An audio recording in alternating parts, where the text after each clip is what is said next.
Hello, everybody. This is Tyler, and I'm playing today with the Gauntlet, which, if you watch me, I play with the Gauntlet a lot. Some of the greatest people you will ever find to role play with. We have a presence out there. You can find us on Twitter. You can find us on Facebook. We're out there at rpg-gauntlet.com. We have wonderful things going on in this community, and I highly recommend, if you want to find great role players, find us. It's fun. We're going to be playing today a game which has been kind of redesigned by Lowell Francis, who is a Gauntleteer and any award winner and has done amazing cool stuff with gaming. And this is a really neat version of Changeling the Lost. It is a World of Darkness game. Lowell's made it into a Powered by the Apocalypse system, and it's been a ton of fun. To start with, I will say that this is in its rubbing off the rough edges. It's not put up anywhere yet, but it's been extremely playable, and I think it's pretty darn close to being able to go up as a full game. But we're going to be playing that tonight, and this is the second month of a 3-month run I'm doing. And we have some returning players, and we've got some new players, and we're going to be making up some great characters and seeing what's going on here in our Chicago. But I want to start by saying that we have some safety tools. First off, we have the Gauntlet inclusivity policy, which basically means that we're all here to support each other, to be open, friendly, generous. We're around a table as friends. And that we see each other, respect each other, and that's what the Gauntlet is here for, is to make sure that everyone feels good and happy about the games they play. Also, we have the X card on the table, which, for those of you who don't know, the X card, if something gets to be too personal, gets to be uncomfortable, gets to where it's just taking away from your fun, please feel free. You could do this. You can write something in the chat. You could say, Tyler, I think I want to X card that. It is no problem whatsoever. I may ask for slight clarification just to know what I need to do. Probably it'll be obvious, though, and I'll just pull it back, rewind, reframe, and off we'll go. Feel free to do it. There are no questions asked. However, I also say that if people have something they really want to get off their chest, again, we're friends here playing. You can put something in our chat. We have an event page on Google. You can put it in there, or we can even take a minute. We're here because we're all buddies and friends and care about each other. So always feel free to use our safety tools. They're here for us to feel great. So what I'm going to do is I'm going to give a little bit of a recap of what we did last month. Because here in Chicago, we have the 4 courts: spring, summer, winter, and fall, or autumn. And they don't always get along.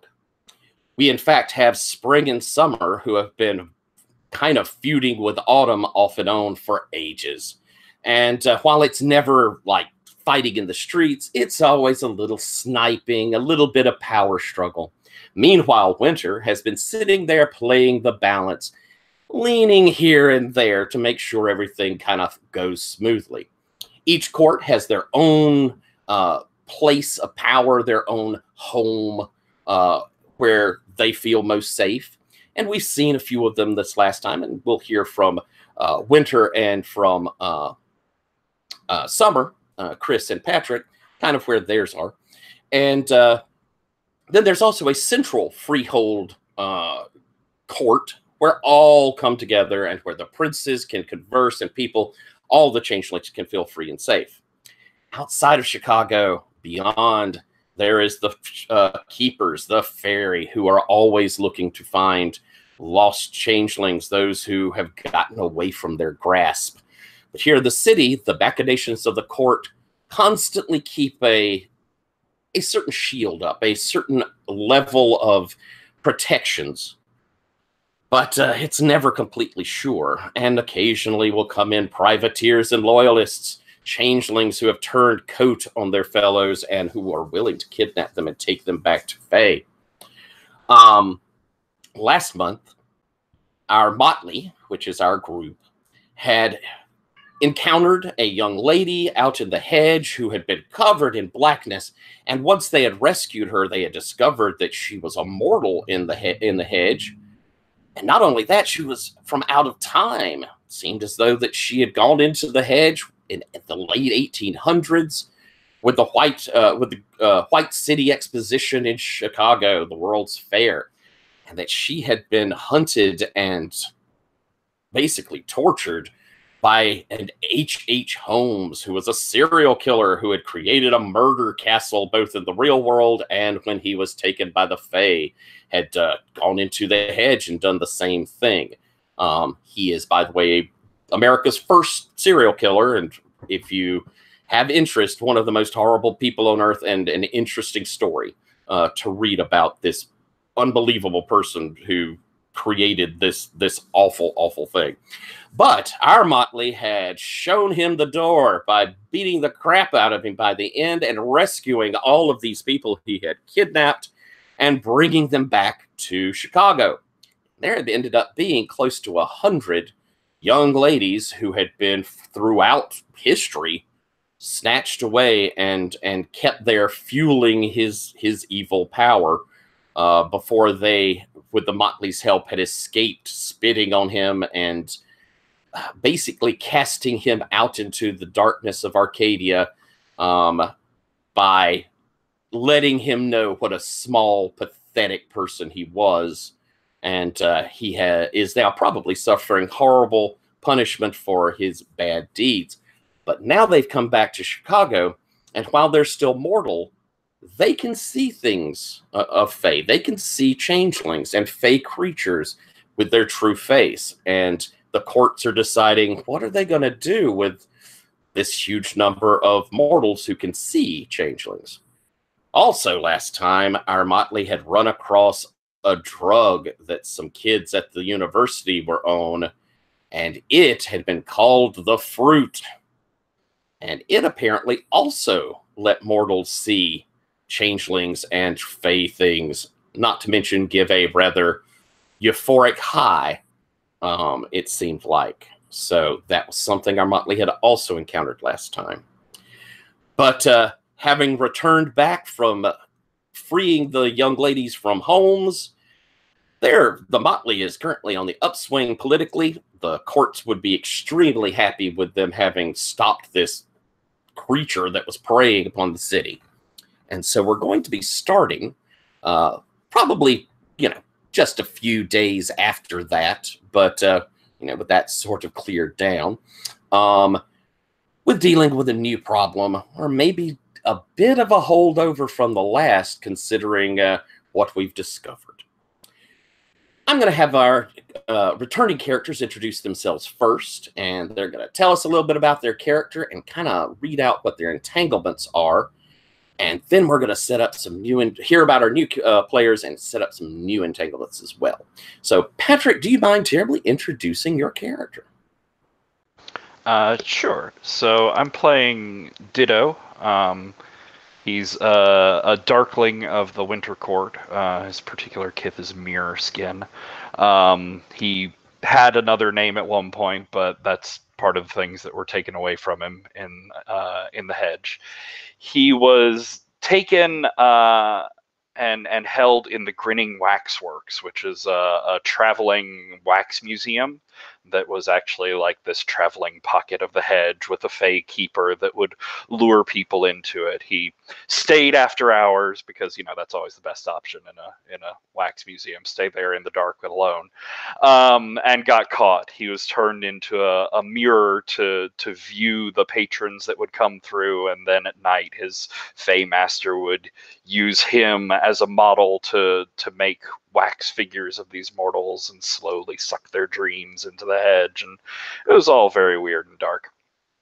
Anyways, it's left him sort of fragmented in his mind. He's very unsure of like personality or what he wants to get across or even do in a situation. I have a weird stuttery voice for him, but the intention is always to like communicate with you. So if I ever go through some spiel that I think is like super artsy and high concept and you're like, what the fuck are you trying to say? Just ask me and I'll tell you, because I'm not trying to be obscure. He looks, he has like dark glittery skin. It's like broken mirror sort of feel to it, and he has the ability to mimic other people. I think he leans on Pete a lot in the the motley, but also has a tendency to just sort of quietly go off and do something probably ill-advised at the wrong moment because it seemed like the right idea. Excellent. And would you like to tell us your entanglements you have now so that we can kind of get a chance for the new folks to see what those are like? I had an entanglement that revolved around the other two players from last time, but most of what's come out of that is just that there's a like magic MacGuffin that the courts may be fighting over, a little hedge pear tree. I'm in the Winter Court, and currently the Winter Prince is Legion's Lost, but he's sort of on the outs or going that way. And the guy who's trying to take his spot, Ashwine, has something over me to try and get me to work against Legion's Lost, but I'm also secretly in love with Legion's Lost, which is a problem with his lover, Songbird Rex, who knows about it.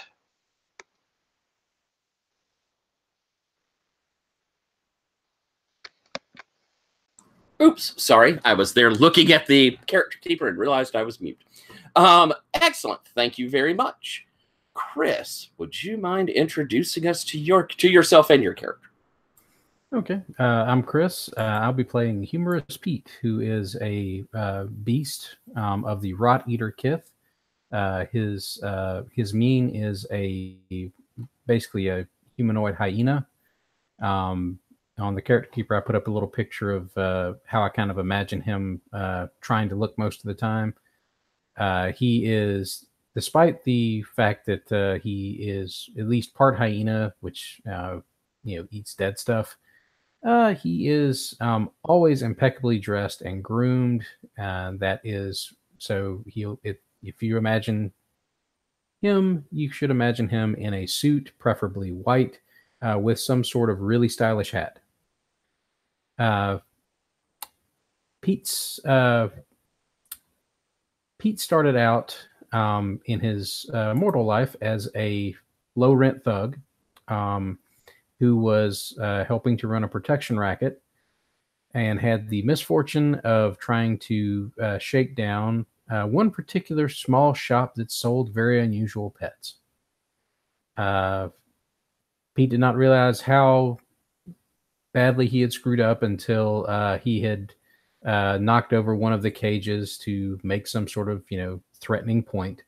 And after that, the next thing he remembered was being in a cage himself, down in a pit, and being thrown rotting meat to eat. That was his pretty much stay in Arcadia.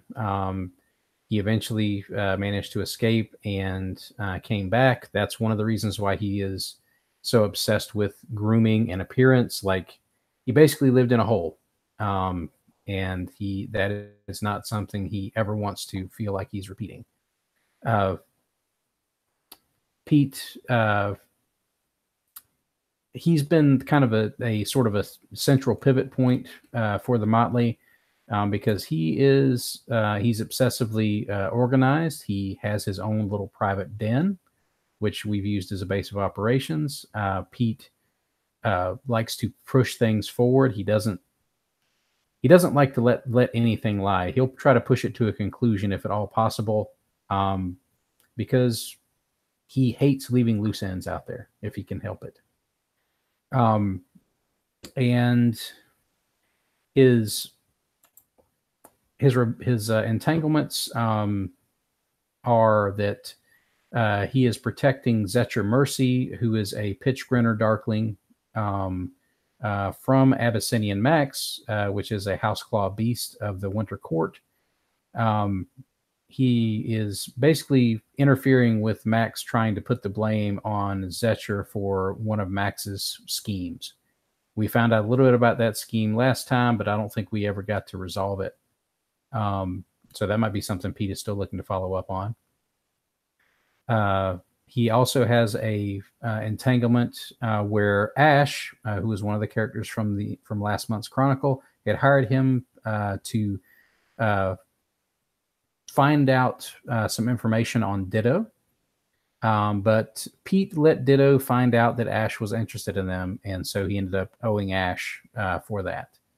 I don't think I ever really clarified whether Pete let Ditto find out on purpose, just to throw off that whole scheme of Ash's. But might like to leave that fallow just in case I get a chance to approach it again. Pete's romantic entanglement is that he is drawn to Sarah No Tears, who is a physiker, but unfortunately, their motley mate, Wyndham Wales, is a sworn enemy. Wyndham Wales is a political ally of Abyssinian Max, who is Pete's courtly nemesis. Like, those two hate each other. And so they're always basically interfering with each other in some way, shape, or form. Just for a little bit of local color, if you know anything about Chicago, Pete's den is Navy Pier. Like, he is in control, changeling-wise, of a significant portion of the Navy Pier area, which is a kind of amusement park. It's not the Navy anymore. It's an amusement park, and a little like Coney Island sort of feel to it in Chicago. Yes, excellent. Thank you very much, Chris. Now, just to talk a second about what entanglements mean. An entanglement will have either a debt that's owed to you or a debt you owe to someone. And we have mechanics in those basic moves that talk a little bit about that. But it's something to keep in mind, really, for the ability for someone to pull on you, or you the ability to pull on them. So, John, do you feel like maybe you can give us a little introduction to your character, and then we'll go through and find out about your guy or gal?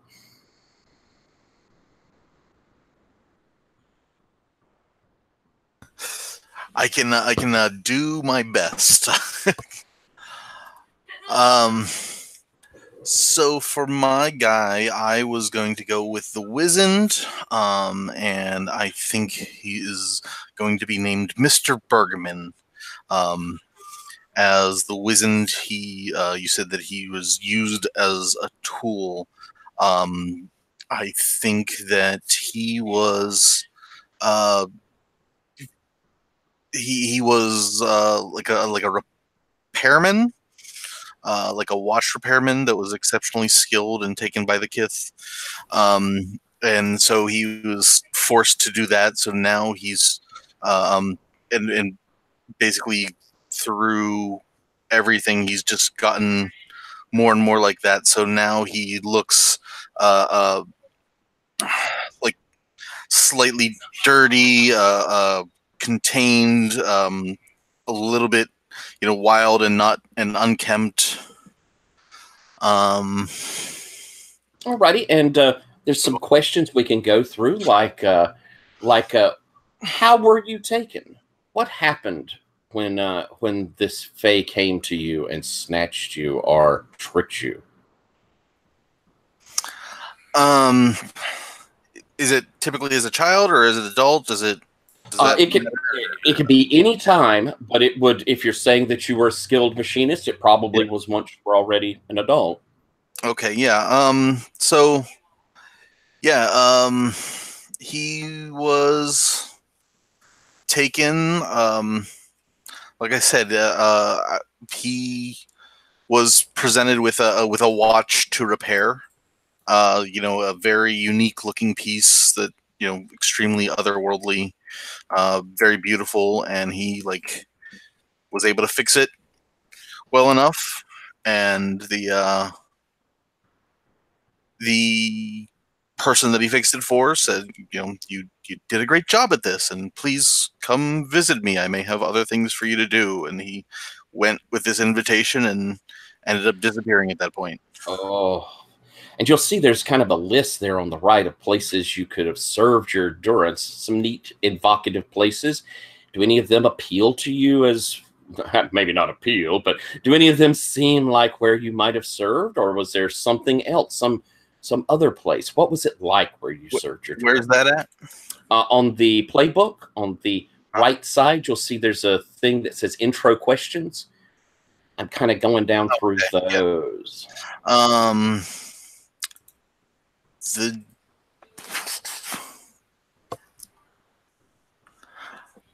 I like the name of the Lament Panopticon. Excellent. Excellent. And so you served there. Were you constantly having to, was it working on your keeper's things? Is that what they had you do?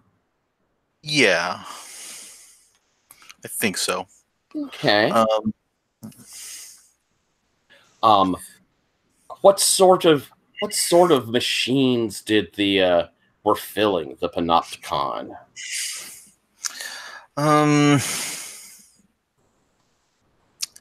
That is a very good question. I can give you a minute if you'd like, and we can go and kind of hear Agatha, and I can bounce back and forth with these intro questions. Would you like that? Sure. Okay. Excellent. So, neat sounding character. Excellent, excellent. And I'm going to come over to you, Agatha. Introduce yourself and a little bit about your character, maybe. Yeah. Am I roboting or? You're fine. Awesome. Okay, so I am Hound, and Hound is an ogre. I feel like there's a degree of irony in there somewhere. Hound, let's see. I guess I'll just go through kind of my questions, my backstory questions. Yeah. Hound. I don't personally remember this, but I was once a heady almsman, but now I am Hound. And from what I remembered, I was always Hound. I was taken as a child. How was I taken? Yeah. As a child, I was beckoned into the river. I was furiously trying to Google rivers around Chicago, but and then you were like, Agatha, go. So some river, maybe it was a stream. I was beckoned into it. And when I surfaced, I ended up at the first and last hotel. Ooh. Yeah. How did you... No, go ahead. Okay. And so what did this place look like? What did your keeper have you doing there? Let's see. I think I was the one who went and looked for those who tried to... I'm sorry, Agatha. I think I've lost you. I can't hear you. Oh, am I? There you go. Oh, okay, perfect. Yeah, my internet's a little spotty right now. I think I was the one who sought the ones trying to run away. Oh, okay. So those who would get out to the hedge, you would be sent off to bring them back. Yep. That's why I'm Hound. Oh, I love it. Okay. Something I'm going to be going, I'll go through the next three with you after I jump over to John, so you can be thinking about them. But I would also like to add in on that a little bit.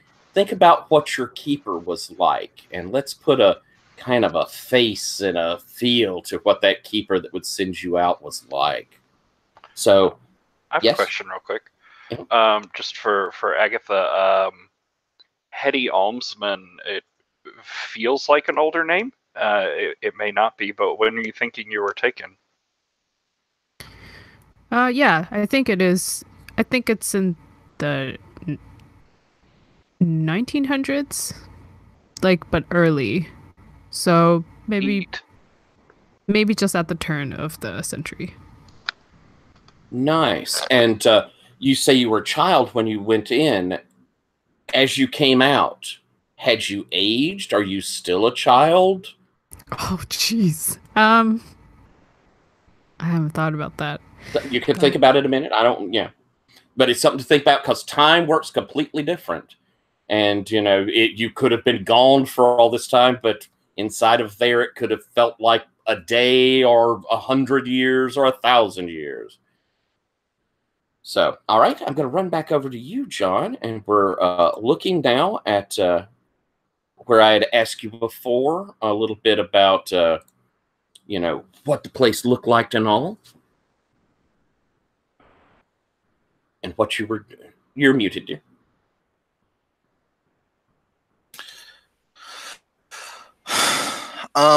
So what Mr. Bergman did was he was just a general kind of like a cleaning and repairing around the Panopticon, keeping things straight, making sure lamps were lit, that sort of thing.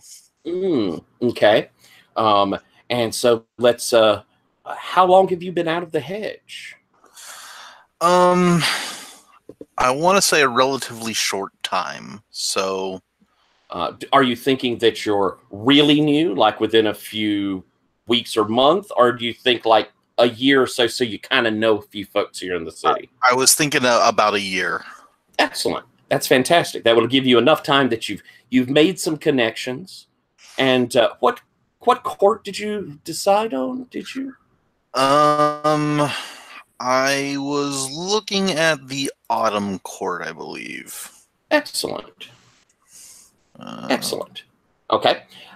So you've had chance then to get back in your court. You've encountered them. They know you. You've been accepted into them. So you've been out a year, but when were you taken? I'm gonna say like 1923. Oh, okay. So you were in there for quite some time. Did it feel like that length of time when you were inside the hedge? Or did it feel like longer or a shorter time? It felt like longer. Excellent. And it sounds to me like there was almost a drudgery to what you did. Is that how you come back feeling that you were just this drudge constantly working? Yes. Excellent. Okay, cool. So you've been back a year after spending all this time, and Chicago has become more modern. It probably took you a little while to get used to that. And we kind of said, what were you trained to do? I think we feel like we know a little of that. You were a machinist who, inside of the hedge, you worked with these unbelievably complex things in the Panopticon there, I'm sure. So I think we have a pretty good idea of what you were trained to do, but is there anything you'd like to add to that? Not at the moment. Okay. That makes sense. That's perfect sense. Give me a moment. Okay, cool. And what rule is most important to you? What thing is at your very core? What rule? Let me look at what is. Is that a common question among people, or is that something unique to the Wizened? It's pretty unique to the Wizened. I can give you an example. My Wizened has the rule that those who deserve it should always be punished. No one should get away with something. You could also have that, cheaters never prosper, or we never screw our court. It's just something that deep inside of you, there's a line, and I shall not cross. And if you want a second, you can think on it. Yeah, give me just 1 second. No problem at all. So looking at that, and those are kind of your intro questions. There's also down there some kind of neat little kith names and stuff and look, but it sounds like we have a good idea of some of our look. I'm going to scoot back over to you, Agatha, and let's see here. I'm sorry, I'm pulling up your character again. So I had asked, what did I? Oh, I asked what's your keeper. What was your keeper like? What did they look like? Yeah, I actually have a question about that. Do they have to look humanoid? No, they can be. They're fey creatures of the highest magic. They could be practically anything. Great. So I'll first describe physically what my keeper looks like. They are so the first and last hotel is it appears when you are there, it's always nighttime, and it is just lit up like it's Christmas. Everything is bright. It's almost a little bit blinding, and everywhere you turn, you can't escape it. It's hard to see a shadow in there. And then the way that my keeper decides to manifest themselves is when the lights would kind of gather together, and then they're like many tentacles, like they kind of like the lights would form together and separate, and they move pretty slowly, but when they move, time slows down and you are at the same pace as them. I don't have a name for them yet. Holy crap, that sounds awesome and terrifying. All right. So we've got this idea of this keeper that held you there. And now it's, how did you find your motley? And that's this crew here. And I never am a big fan of the we meet in an inn sort of thing of we'll start off the game and now we're all buddies here now. This is instead, we've got some history together. You all know each other. We're starting off with you having connections and friendship already. So, how did you find your motley? So motley is like this party, right? Correct. Okay. And they're like, in a lot of ways, a motley is like your family as well. They don't all have to be from the same court. This one isn't. They're the people that have kind of stuck with you, good or bad, and like family, even if you squabble, it rarely means you leave. That sort of thing. Okay. What I wrote was I chased someone to it because I wasn't sure what the motley was. And I said I was severely injured, which is why I stayed. So you were trying to fool them, but seeing them caring made you stay? I think I couldn't leave because I was injured, but then I decided to stay after. I gotcha. And let's see. I like that a lot. That's got a nice feel to it.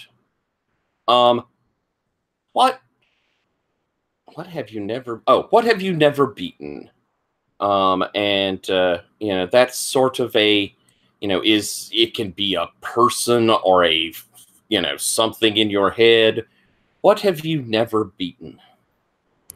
I have never beaten, so Hound has never beaten Hound. And this is a regular thing.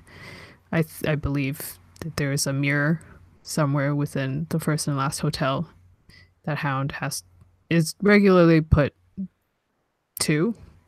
Oh, I like that. And I think there's probably something. Oh, and I've decided what the keeper's name is. The keeper's name is going to be Hirsute. Just for irony's sake. Love it. And I think the keeper told Hound once that if Hound can beat Hound, then Hound can leave.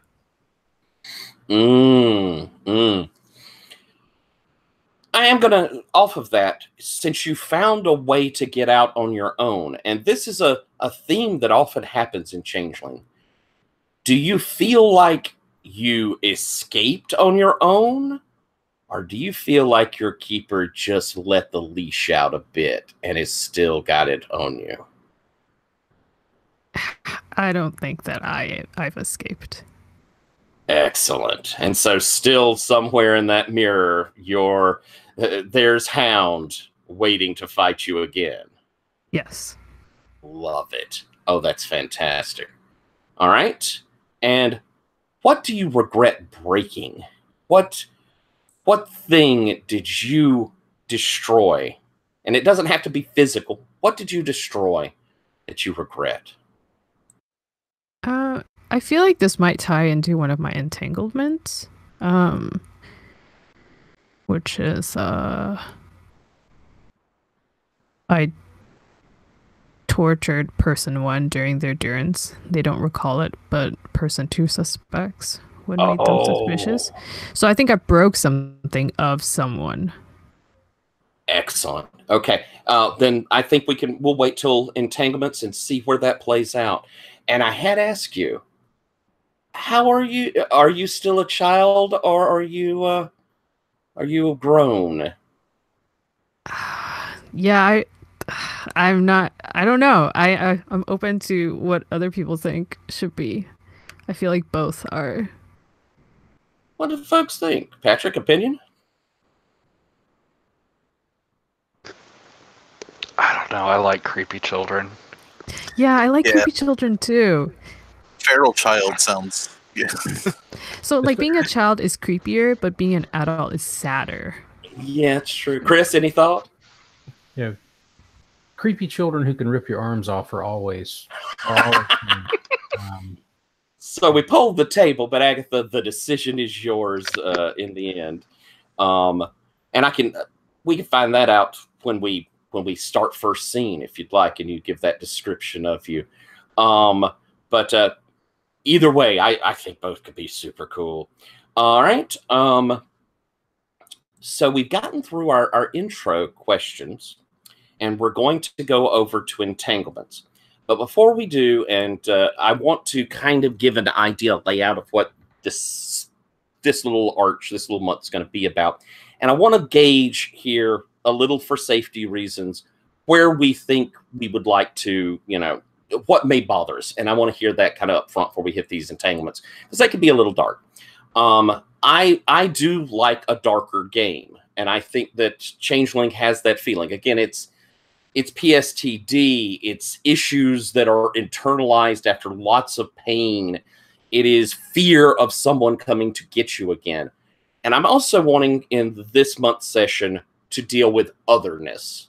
We're going to be having the mortals and the changelings having to fear mortals in this. I'm playing with the idea that this could be like mob justice lynch type things, but that's very dark, and I recognize that. So I want to make sure we all feel, where we feel comfort levels on that. The idea being that we're going to see mortals who are able to recognize that there are these changelings amongst them, and that's going to cause trouble. They've always been able to hide. Now people can see them. So I'm going to ask the table real quick with that in mind. Are there some lines and veils we'd like to put on that aspect of things? Patrick, any thoughts, line or veil, on this idea of like mob justice, lynching, that sort of thing? I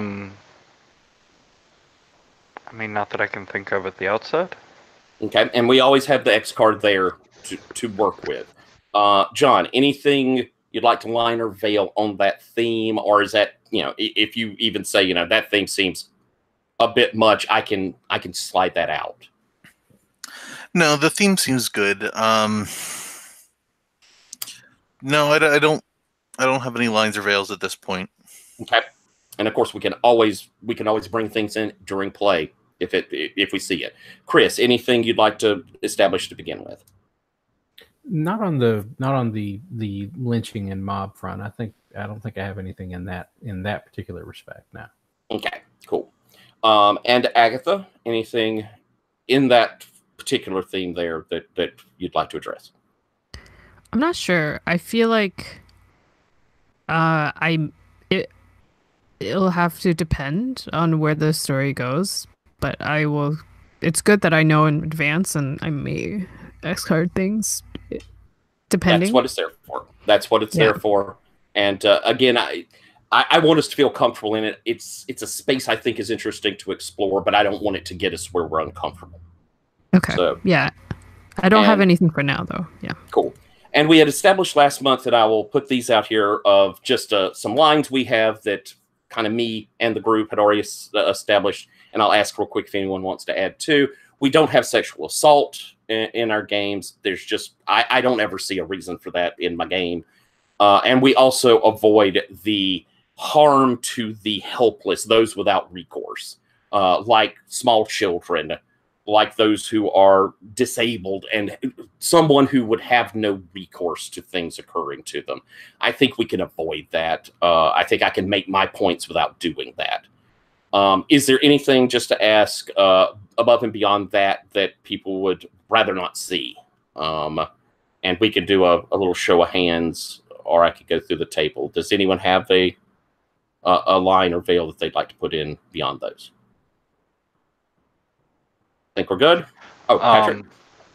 Yeah, I'd just like a veil over like violence to animals. It's a thing that can be part of the story. Just I'd rather it not be on screen, or if we have to describe the aftermath, like use as few sentences as possible, sort of thing. Perfect. All right. Certainly. Anyone else? And again, at any time, we can feel free to bring things up. We're here to have fun. So, with that taken care of, talked about, and hopefully everybody, again, feel free to use our safety tools. That's what they're there for.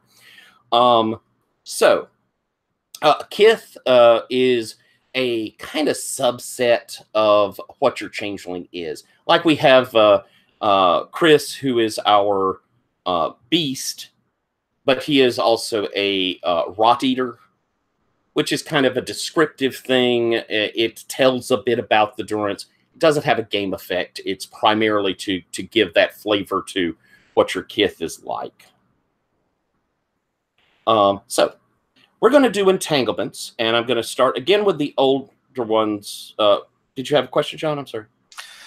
No, just you had asked me what rule was most important to me. Oh, yes. So everything has a proper place and a proper rule that must be maintained. Ooh. Oh, I like that. And I switched to the Winter Court. Okay. So that will put you in with Ditto. You're both Winter Court. And Agatha, what court did you choose? I'm waffling. I kind of briefly read through the courts. I think probably, let's say Autumn. Okie doke. And so with Winter, you feed on the glamour of sorrow. And with Autumn, you feed on fear. I love that rule, John. Is that reflected in like your personal, how you do things in your life? Is everything got its neat little place, or is it more of a state of mind? All things should be orderly. I was going more towards the first one. So, he keeps everything nice and orderly, and we need to be kept that way. Excellent. Cool. Excellent. I like it. All right, then. So, Patrick, you have told us your entanglements. If you wish to add or subtract one of those in there, this would be that time to come up with a nice entanglement. And I'd like for you to add an entanglement for one of the new PCs. Yeah.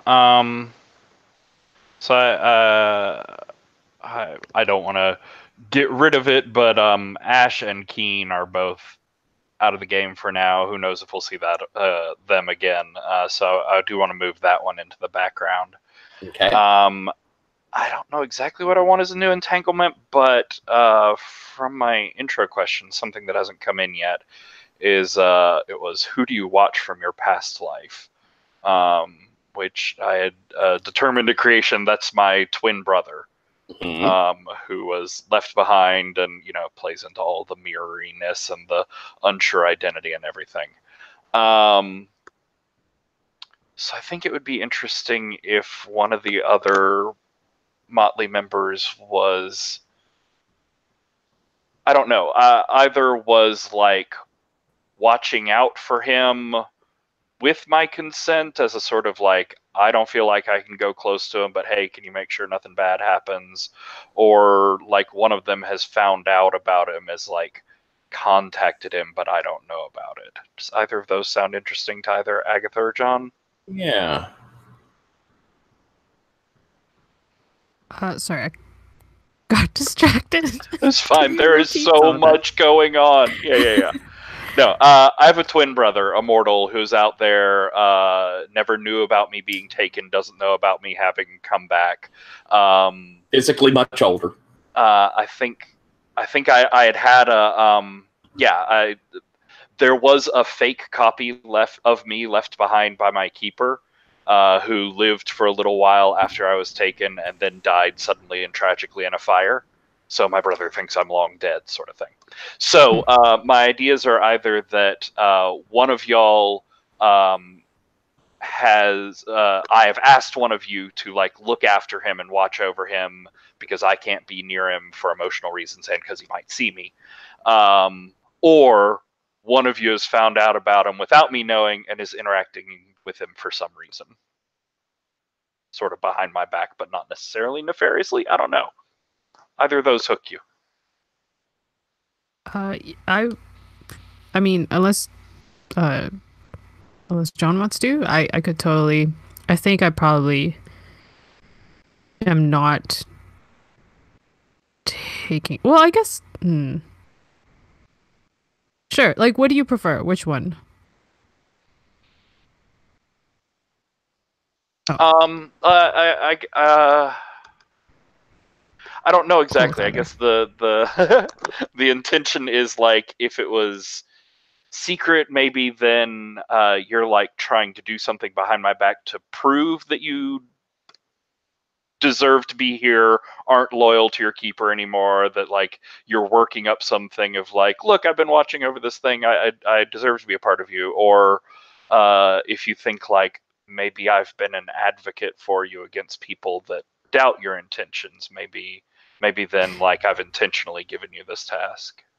Oh, I see. I mean, I was thinking like it's probably I I think Hound is physically not a child because I feel like it's probably too problematic. If she was, because there's a like, lot of I feel like the slavery theme is really strong with my concept, so I don't know too much.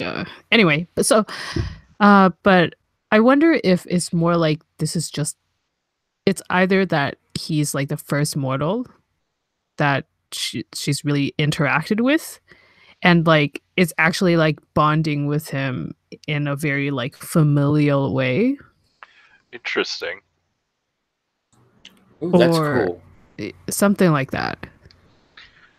So do you think maybe it's just like a weird twist of fate thing that like you don't know he's my brother, I don't know you're hanging out with him, sort of thing? I think I have found out at some point, but I'm definitely hiding it from you. I gotcha, but that's not how it started. Yeah, it's like I want him to be my brother. Oh, that's amazing. Nice. Okay, cool. I'll think of a way to word that, but I really like that. Thanks. Okay. Do you feel, Patrick, then, is that a debt owed to you or a debt that you owe to, I'll have to remember people. Hound. I should remember that one. I feel like if Hound's keeping it from me, then she probably owes me a debt. I think I do too. All right. So right on yours that a debt owed by Hound. And the rest of your entanglements, are you keeping the same? Yeah.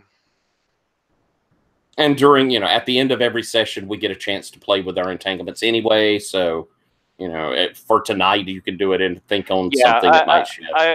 They tie into each other, and I still like the storyline going on there. Maybe I'll be inspired to figure out how to hook another PC into one of those because they're both double NPCs. But for now, I'll just leave it. Okay, no, that's fine. And so I'm going to go over to you, Chris. And first, your entanglements, any you wish to shift out, you can feel free. And I think it sounds like John is your person to try and hook a PC to. But, John's, you're going to have one with, we want to have one for certain with John. So let's think on that. So, Chris, what you thinking? Well, my bond with that has to do with Ash also has to do with Ditto. So I think some of that may come up, but I don't think it might not play up all that much. So that one might fade into the background. For my other bond, I can say the one on my list is that I got drawn into a secret crime against my friend by someone else, and the question is, why wouldn't they forgive you for that thing? All right, and yeah, go ahead. Here's what my suggestion would be, and John can let me know if he thinks this is good. Is that I got drawn into a secret crime against Mr. Bergman by let's see. I want to make this really convoluted. I'm going to say by Abyssinian Max. And I think that early on, I think Max kind of played a sucker game on Pete, and Pete got drawn in, and he ended up basically sabotaging one of Mr. Bergman's devices. It sounds like if I'm reading you right, he's a machinist. I'm guessing he's someone who fiddles with things a lot, maybe designs stuff, builds contraptions, that sort of thing. Yeah. All right then. So, Mr. Bergman, what was this item that you were working on? What was it meant to do?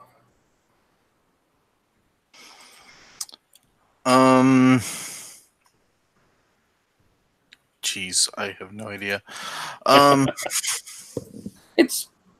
You don't have to hit it too hard. I mean, it could, we can have you, that could come out and play that you had this thing and we'll do it. But if you have an idea, we can throw it out. It was, it was we're looking for like a Fey artifact type thing, or it can be something magical you were creating. It could be, it could be something beautiful, artistic that you were making, and it got destroyed. But yeah, it can certainly be magic-y. Beautiful sounds good. It was an amber music box. Love it. Love it. Perfect. All right. And so, Pete, you think you owe a debt there? Or is it a debt owed?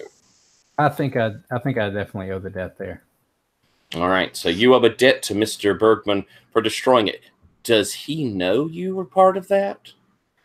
I think because it's a secret crime, I don't think he can. Not Excellent. yet. Okay. So let's keep in mind in our mythos that this beautiful thing was somehow sabotaged, and Abyssinian Max, who is a nefarious sort. Oh my gracious! Old Abyssinian's into all kinds of terrible stuff. What's the reason for it? A cat. He was just wanting it knocked off the shelf. All right, and so Pete, sounds like you're good with your entanglements as set. I think so. All right, well, let's go, Agatha. Let's do your entanglements here. Start with your rival, and then we'll work our way down. Oh, crap. Oh, there's a list. That's great. Spawn against spread. For you and your endurance. You can give a look over them, and we can even discover that in play if you want. Yeah. Agatha, that picture is amazing. Yeah, I picked it from the Pinterest board. Nice. Actually, I think I've chosen who my rival is. That is a pretty It's picture. questions so loud. A storm soul elemental of summer hurt you into your endurance if only you can. Recall how. There we go. Thank you. Love it. Oh, that's fantastic. All right, then. For your entanglements, you're going to pick 2. One should be an NPC, have an NPC in it, and one should have a PC in it. Okay. So my entanglement is I tortured person 1 during their endurance. They don't recall it, but someone else suspects what made them suspicious. And I'm thinking it would be interesting if the person that I tortured is one of the motley. Ooh. All right. And you were certainly in there, from way back. Any one of them could have been there. Want to open that up to see who, or if you got someone in mind, open it up? Yeah. Anybody feel like during their durance, Hound was there to torture them? Oh. That I think it might be interesting if that involved Pete. Excellent. I think that makes sense too. I would. Here's what I would suggest, Agatha. You let me know if this sounds like a way that could have gone about. Maybe at some point, the hotel had pieces of previous guests that had to be disposed of, and that was Pete. Basically, ferry garbage disposal was one of Pete's roles during his durance. And I think when that happened, maybe you were encouraged to kick the dog while he was down, when you dropped off the scraps, basically. You like that, Agatha?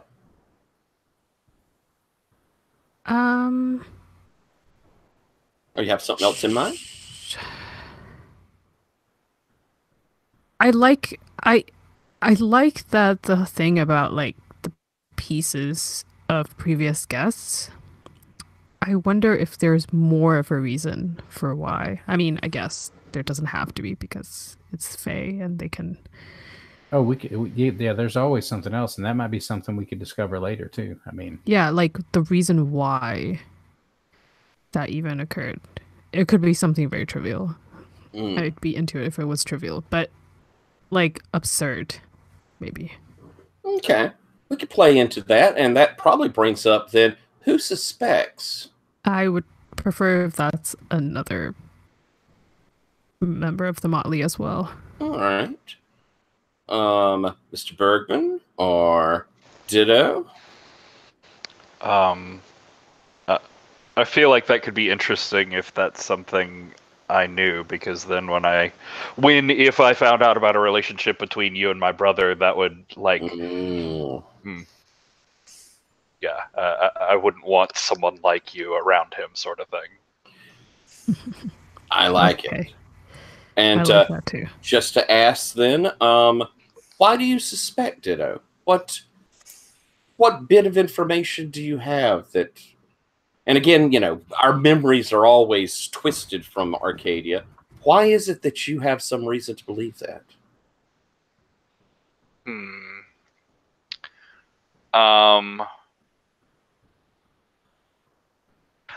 We hole up or stay in Pete's den a lot, and I don't know. I think maybe I just heard him having a nightmare. He was talking to himself, or okay, here we go. This is worse, better, more intimate. Just what you got? Sorry, I just wanted to cut in. I totally just remembered that. Yeah, this should tie in with my what do I regret breaking? So I broke something of yours.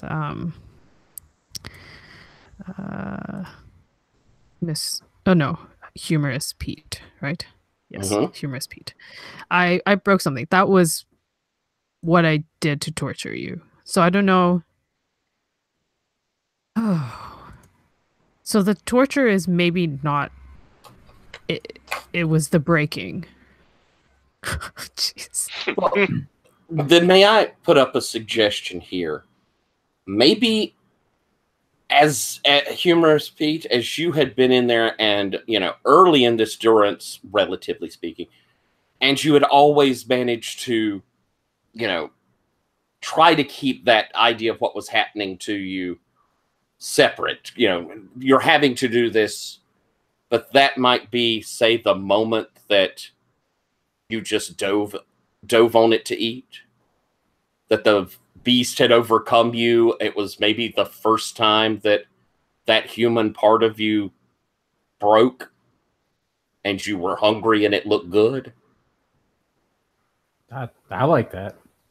Does that sound good to you, Agatha? Yeah. I think what made me suspect is, like I said, like these nightmares that Pete has had. And I know it's wrong and very taboo to just like go into his dreams and try and find out or fix things that way without asking him. So instead, I did what I thought was a lot less invasive, which is using some of my my magic, the reading emotional echoes, reconstructing scenes from the past around him. Because if I'm doing it outside his head, like I'm just reading the waves that he's putting off, that's just normal. That's not invasive at all. But yeah, so I see. I think like as he's thrashing there on the bed and having a nightmare, I just see this like illusory form of Hound build up there in front of him, like she's the one tormenting him. I don't know any of the details or anything, but there's something there. He has nightmares about her. Why would he have nightmares about her? That's perfect. And he may not, sounds like he doesn't remember in his waking state, but that face, the image, the silhouette still haunts him. That's lovely. All right. Agatha, maybe a second entanglement? Oh, right. Oh, geez. I know. I'm supposed to pick two. Okay. Person one. Oh, I just drew. I think I should just be a breaker. I destroyed something important to person one at the request of person two. What got broken? Okay. I need the list of NPCs. I think the list of them is a little overwhelming for me. So I'm kind of open to whatever, or if anyone has any like, oh, could be a possible NPC that I have ties with. Well, do you think it's someone inside or outside of your court?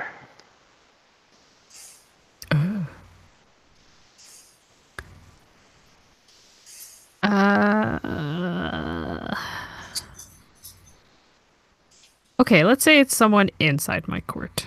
So you broke something that belonged to someone inside your court. Oh. Do you like request of, yeah, sure. At the request of someone outside my court. Oh, why gosh. Nice. Drama. Mm-hmm.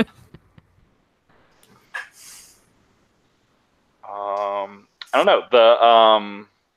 Let's see, Singing Branches down at the bottom is the prince of your courts. They're sort of the highest official. I'm trying to remember if we interacted with much of any of them.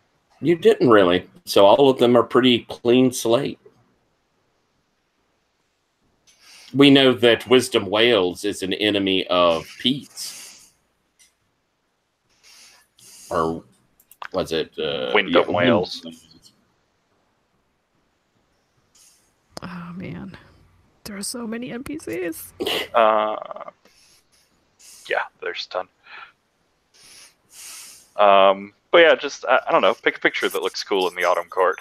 All right, we could come up with something. So I'll let you think on that a minute then, and I'll hop over to John and let John put a couple of entanglements on the table. What looks good to you there, Mr. Bergman?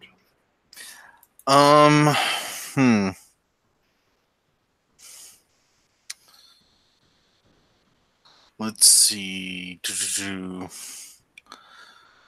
Person one, my court superior, believes I'm in the service of person two from a rival court. All right.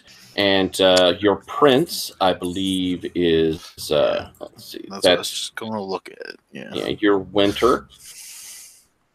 So Ashwine. Mm-hmm. Okay. So. So it could be Ashwine. And do you think that he believes you're in the service of someone inside of your motley, or someone from another court, or maybe someone in your court that's below him might be making some moves?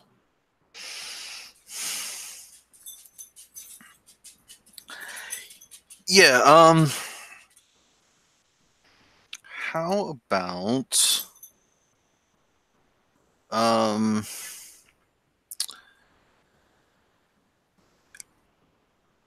Ashwine thinks that I'm actually working from a rival court.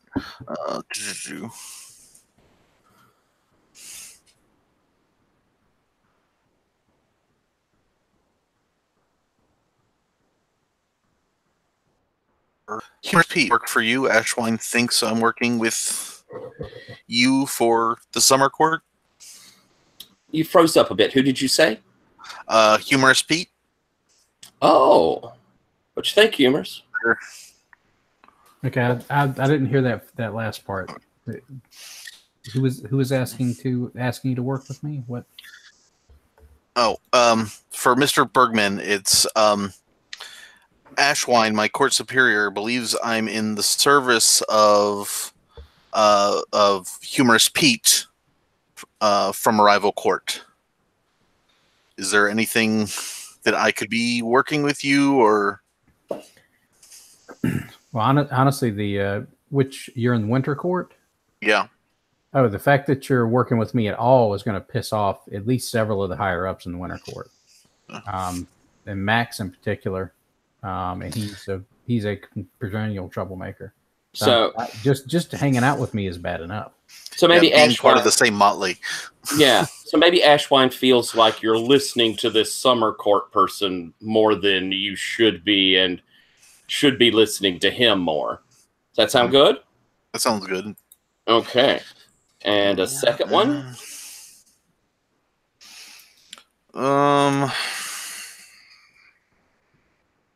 Or you could do your romantic and we could play your second entanglement or get your second one in play.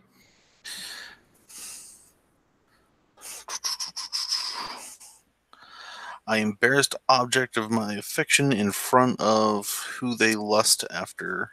I pine for object of affection, but they're in a relationship to some other person that I hate. Ugh.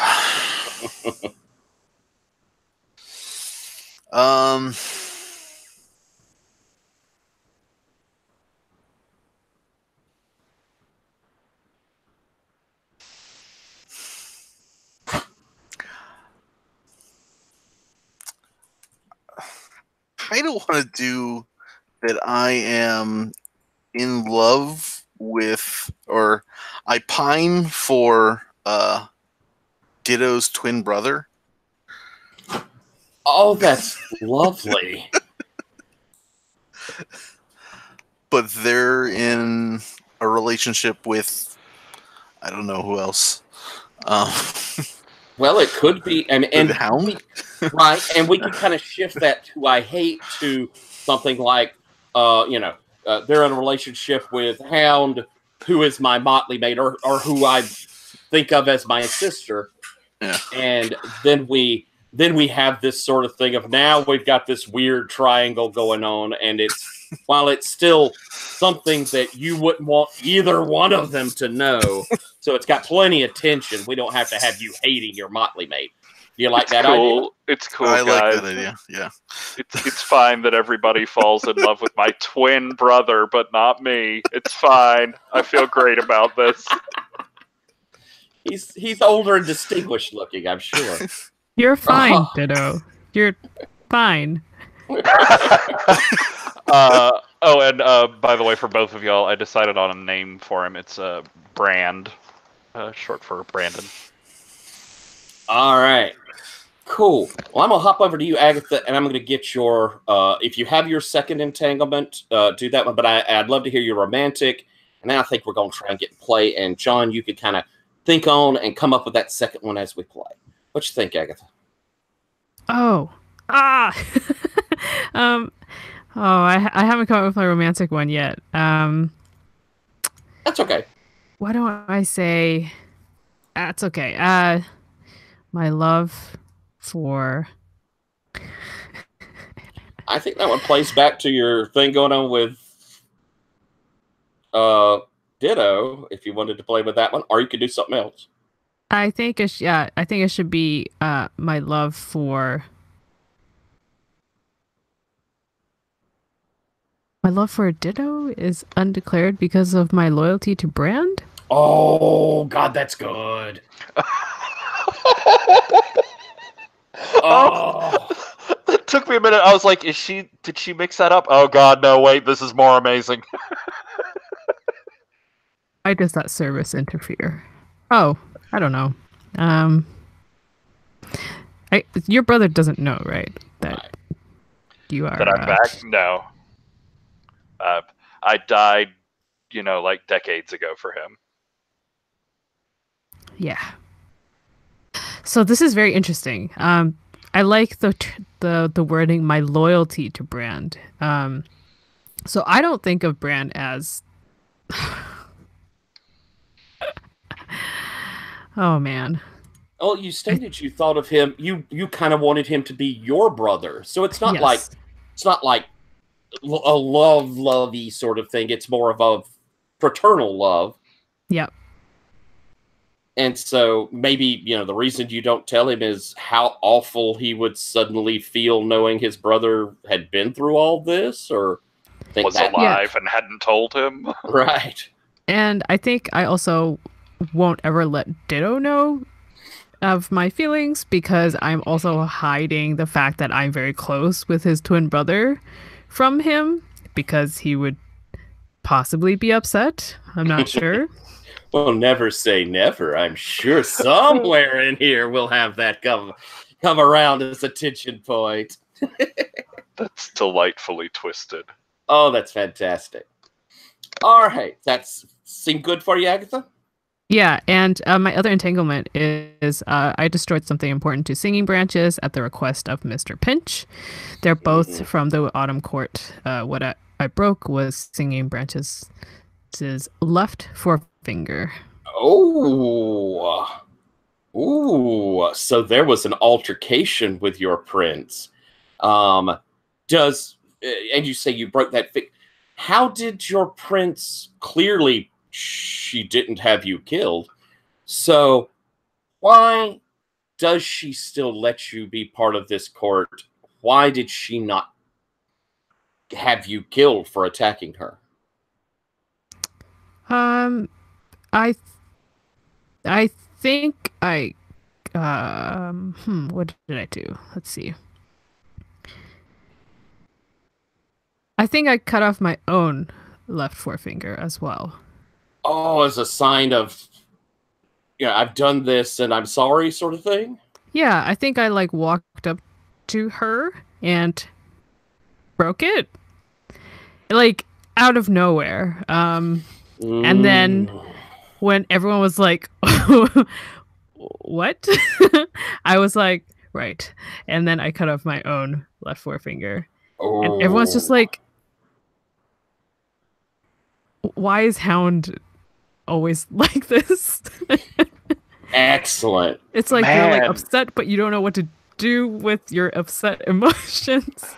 Now I really want to find out what Mr. Pinch had over you to set that whole thing up. Good Lord, that's awesome. We'll find that out, I think, as we play. That might be something for us to discover in Mr. Pinch's perhaps nefarious plans.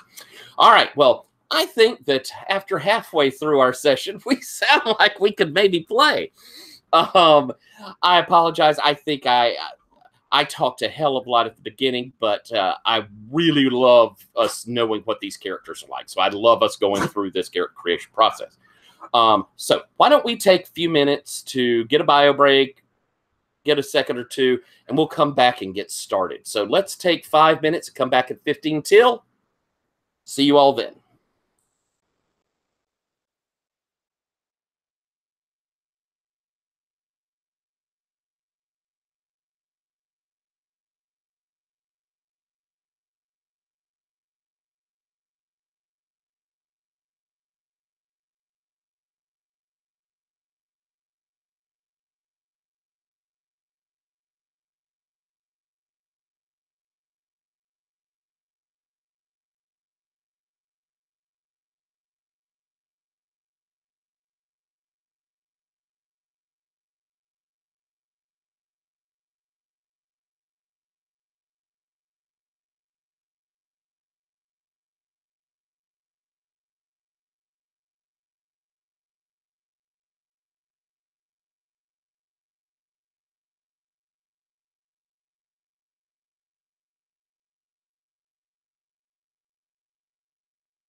I'm so glad you're playing, Agatha. I love playing with you. Yeah, I'm so glad that you're running this. This game is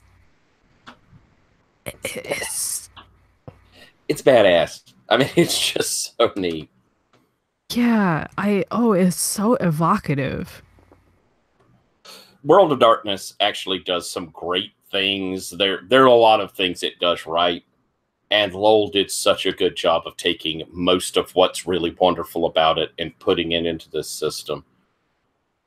He's put a lot of work into this thing too. I mean, it's a lot of game. Yeah, it really is. Yeah, I'm very I'm like really into this like mental image that I have of this world.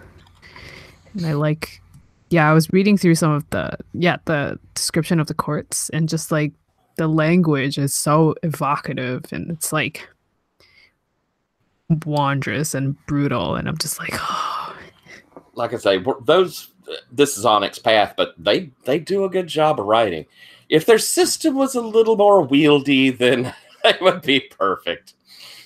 Oh, it's Onyx Path. Okay. Yeah. They Onyx Path had the rights to do World of Darkness when World of Darkness stopped being much of a thing. They were bought by Paradox Interactive to make a computer game, but then decided they didn't want to write role-playing games for it. So they gave Onyx Path the role-playing part of it. All right. Well, we're going to start up. And John will be, I'll give a sec for John to get back. But we're going to start up, and I'm going to put us together in pairs to start us off, I think. And have one of our returning with one of our new, so we can kind of get us flowing. I'd like to have some conversation moments, and then we'll probably start into some action along there too. But I'm going to start with Humorous Pete and Mr. Bergman. Because Humorous Pete, Embers has, you've brought back all of these people from homes who aren't quite human anymore. They're certainly not changelings. And so Summer Court, who is currently our high court in Chicago, supposedly they are in ascendance. They are the dominant court at the moment. And that shifts constantly. But Summer has sort of taken these people on as a responsibility of theirs.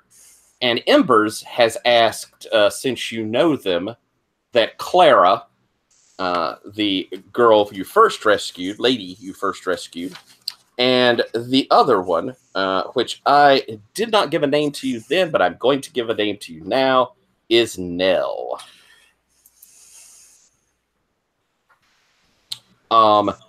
Embers has asked if you will keep an eye on the two of them, provide them with some safety, and help them get acclimated back to the city. And you're guessing that they're being fostered out probably to Summer first, but I mean, there's a lot of them. And the court's trying still to decide exactly what to do with them. Some of them are from, as far back as 100-something years ago, and some of them are more recent, and it's a problem. So I want to set a scene where Mr. Bergman, and Hound, y'all are all part of this motley. You're all friends. You just didn't happen to be around when they did this last thing. It was just that group ended up doing those couple of days of stuff.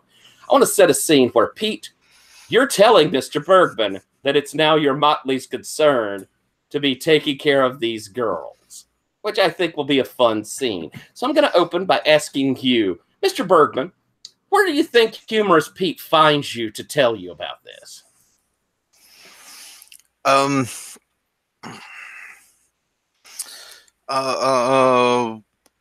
don't know. In his shop, he has a small shop. Oh, wonderful! All righty. What do you? Is it just general? You fix clocks there, or is it more like an ancient shop? Fix clocks. All right. So, Pete, why don't you come on in and let's role play some? Okay. First off, does the is this like an open shop, like like an open for business kind of thing, or is this like a contracts only sort of thing? An open shop. Okay, I think Pete comes in through the main door. Your little entrance bell or whatever you got keyed on there rings. Mm-hmm. He walks over to the counter or the workshop area, wherever you happen to be. Okay. Yes, Mr. Pete, was it? Yes, what? Pete, yes. What can I help you with? Oh, it's going to be a lot of things, Mr. Bergman. Mind if we hang up the close sign for a few minutes? This is going to take a little bit. I hate to turn away what little business I have, but sure. And I'll go over and... Okay, you have 10 minutes. I'll try to squeeze it into 10, but we may run over. Okay. I know you've kind of been out of pocket, so to speak, for the last few days or so. Yeah, I know you had a lot of work you were trying to get done. The Motley sort of stumbled into this thing. Me, Ditto, Ash, and Keen. We were doing a project out in the hedge for one of Ash's little side jobs. Chris, shift your mic just a little bit to your mouth. Okay. Thank you. Is that better? Yeah. Okay. We were doing one of those things for Ash's side jobs, and we were out in the hedge harvesting some stuff, and we happened to come across a human who had escaped seemingly from a keeper, is what we thought. Mm-hmm.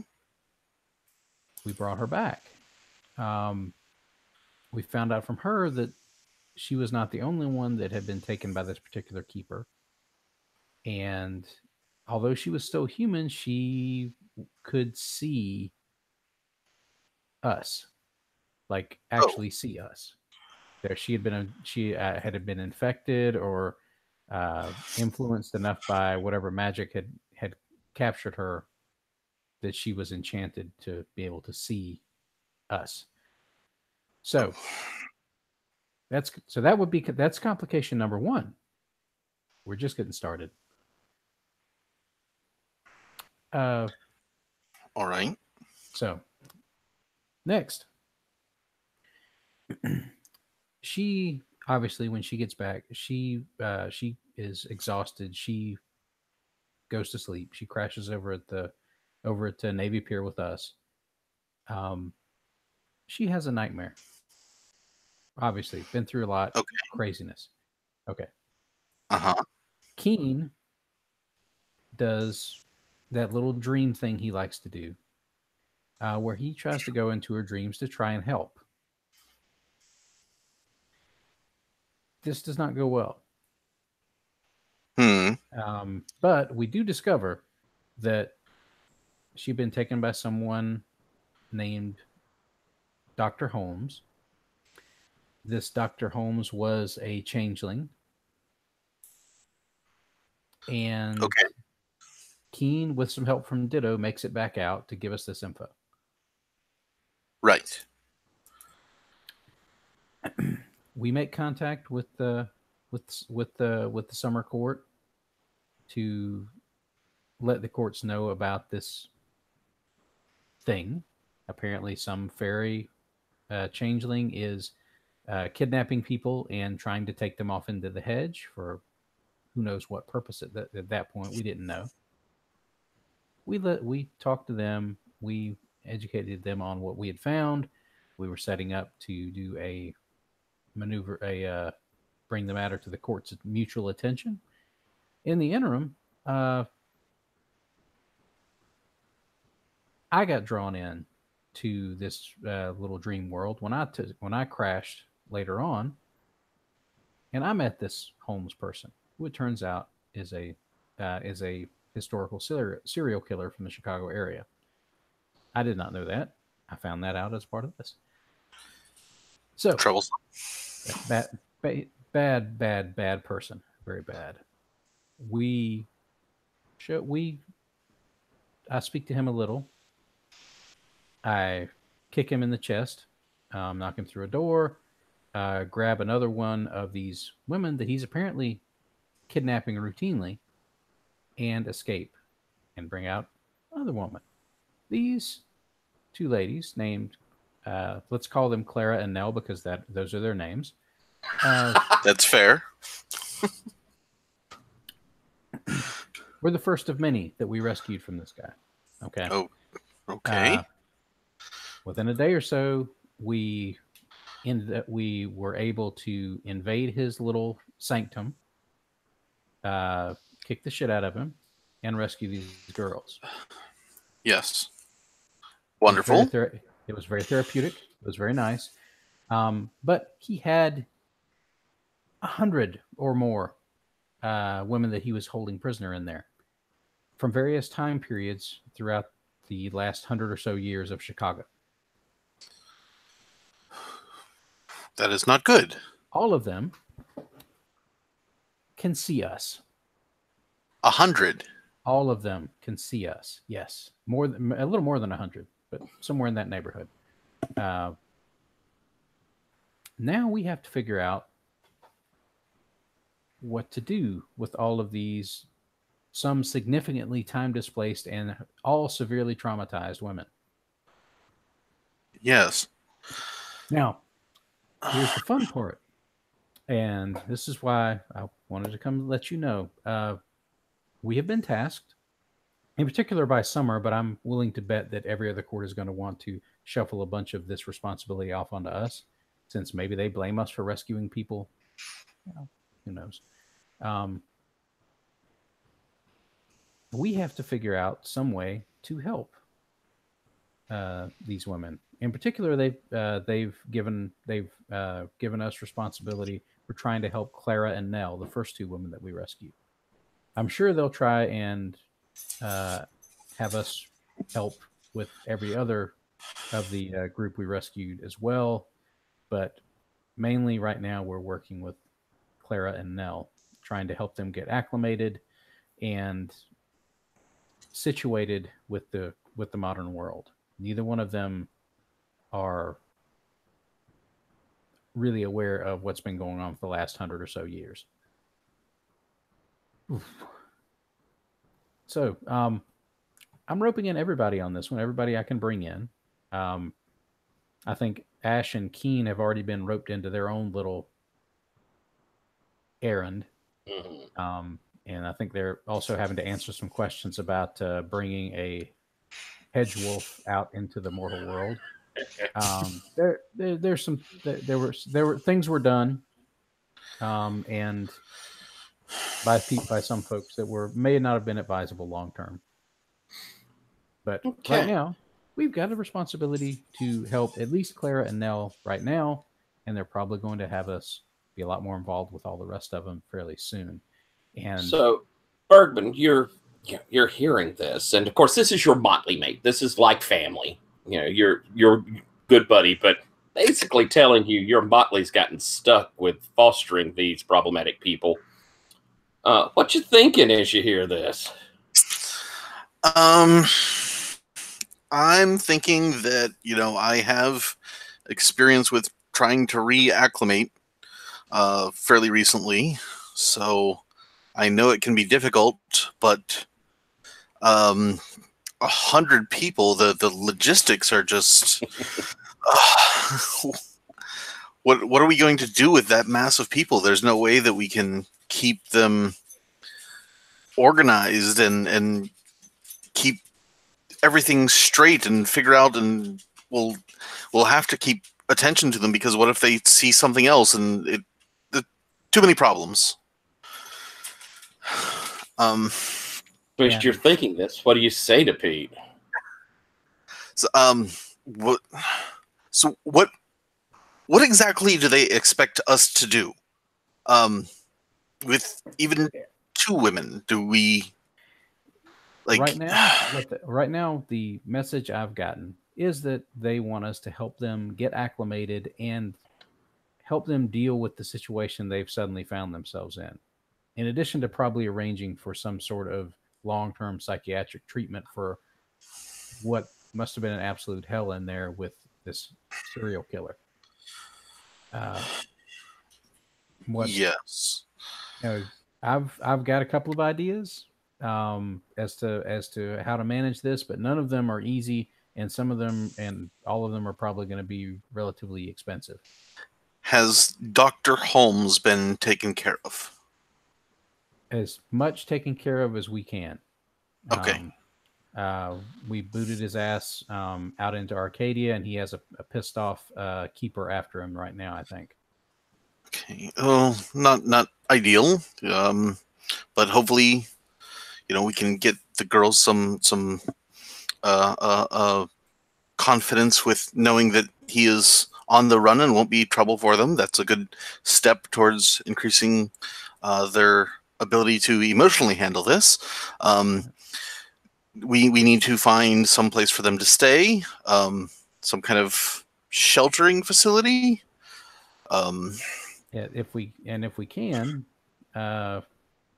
we need to try and work out maybe getting them some job placement or something like that. I'm not sure exactly what they're, from their particular time periods, what they feel comfortable doing, because that's gonna affect a lot of what we can do. Yes, you tend to want to fall back into the ways of what you did before.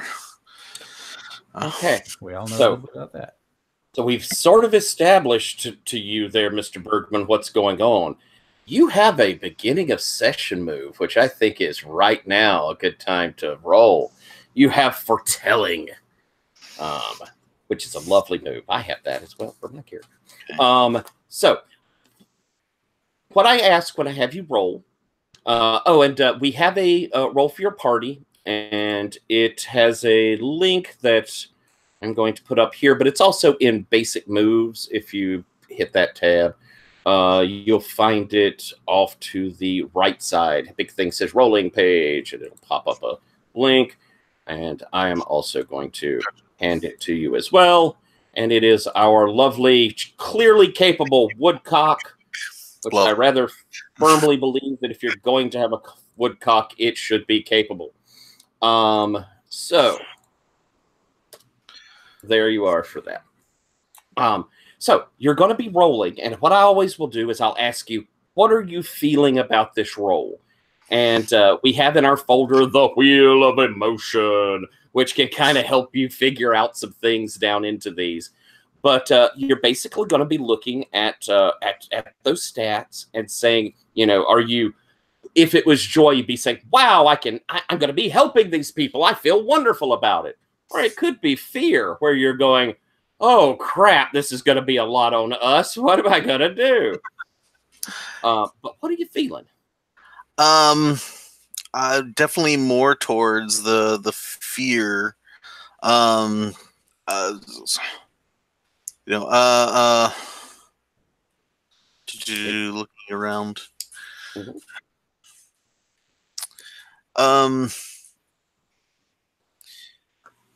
Yeah, I would definitely say fear, because it's something new. Okay.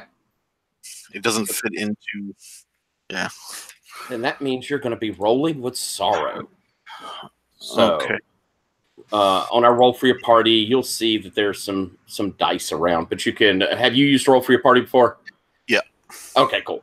So you'll be rolling 2 dice, adding in your ability there.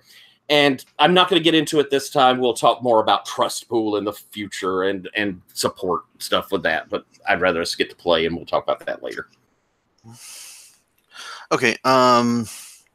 So I rolled a 2. So yeah. Ooh. All right. So not going to get anything from your foretelling. You will get an XP. Oh, but that's not true. He gets something. Oh, that's true. On a miss, you foresee the death of someone important to you and take -1 to all rolls to prevent it. Oh, no. Who is it you see? Do you have someone you see in your vision yourself? Your entanglements or your motley mates, or you want me to give you someone? I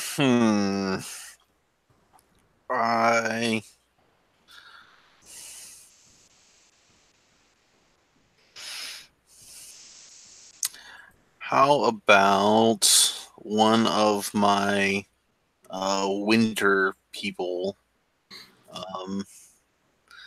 Legion's Lost? I know somebody the else. Prince.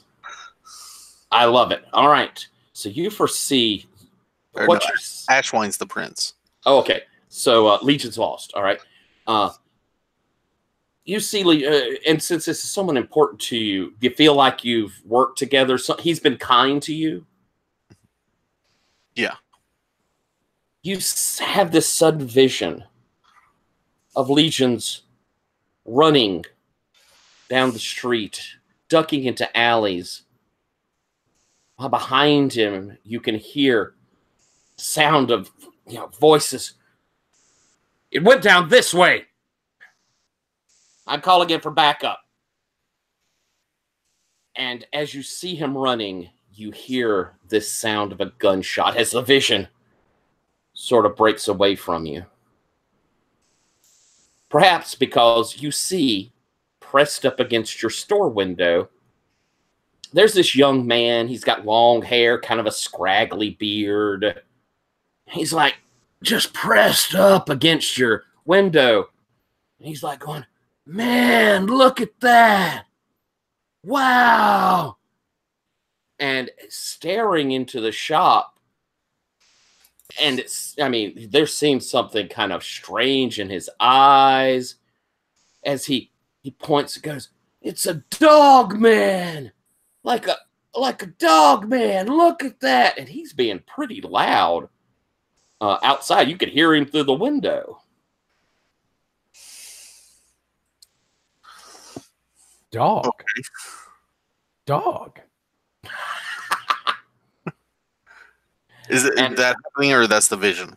No, that's what you had, the vision, and now you pull out of it to see this guy pressed up against your shop window back in real life. And I'm going to cut away from y'all there, as this guy at the window seems to be screaming to anyone who happens to hear that he's seeing something weird inside of your shop. As I'm going to cut over to, we're going to have Hound and Ditto. Because there's so much deliciousness going on with those two characters. I'm going to ask you, Ditto. You haven't been informed about y'all's fostering or anything. But you've been back from all of this. Why is it that you have gone looking for Hound? What is it, having, Hound's been kind of gone for the last few days with all this excitement? Why are you going to find her?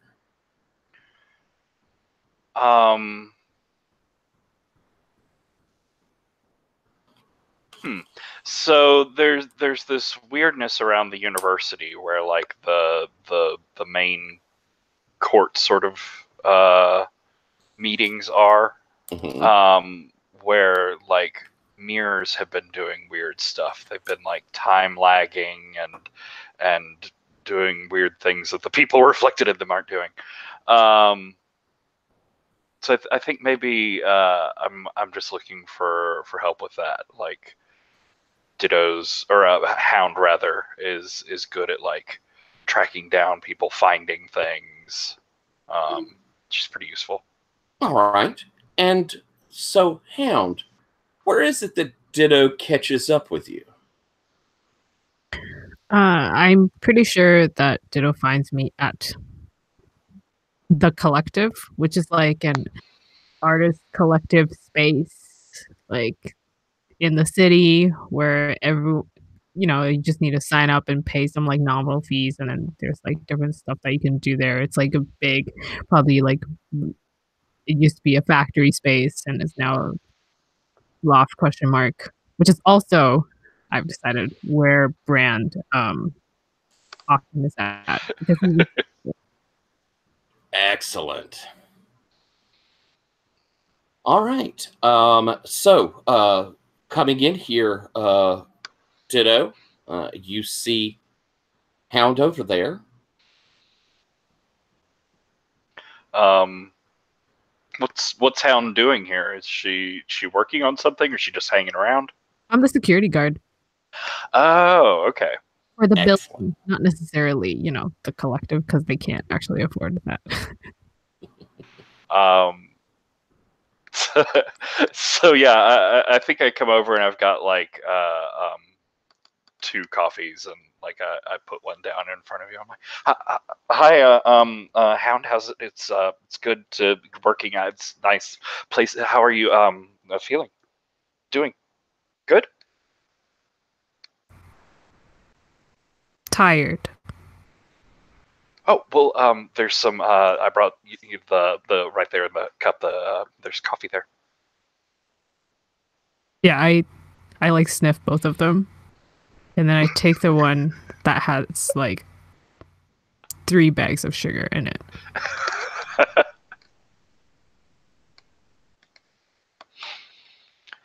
So it's are you here all night?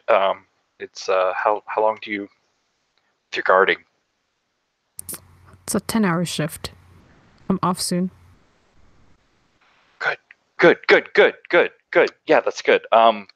There's this, because I mean, Ashwine and Legions, and there've been people around the university and the students in the bathrooms, the mirrors. They're like moving, and the students are they're all on drugs or stuff or whatever. But it's not important. It's we just need to go check out because they're moving weirdly, and it's just people wanted us to. I wanted to. We could just find out. Okay. I'm like gonna like there's like a clipboard with like sheets of like sign in, sign out or whatever. And then I just write my sign out time as like the time that I'm supposed to sign out, which is like 2 hours later. Oh, now. Good. Yeah, now. Yeah, let's go. Yeah. Awesome. And so the two of you begin heading towards the university, which, artistic space, probably within walking distance, unless you wish to drive. It makes sense. As you're leaving, you look over at, this is night, so most everyone is gone. But you do notice, Hound, as you're leaving and, kind of giving it the once over before you go, one of those spaces still has its light on. And you can kind of hear someone moving around, and, you have exceptional senses. You can kind of hear like a low, moany, gaspy sort of sound. You're not sure if it's, they're in pain or ecstasy almost, this sound that they're making. Yeah, I put a hand on your arm, Ditto. I have to check this. My boss doesn't like it when people masturbate in here. Oh, then you just yeah, I'll be over. That sounds. You forgot that. You want to come with me? Sure.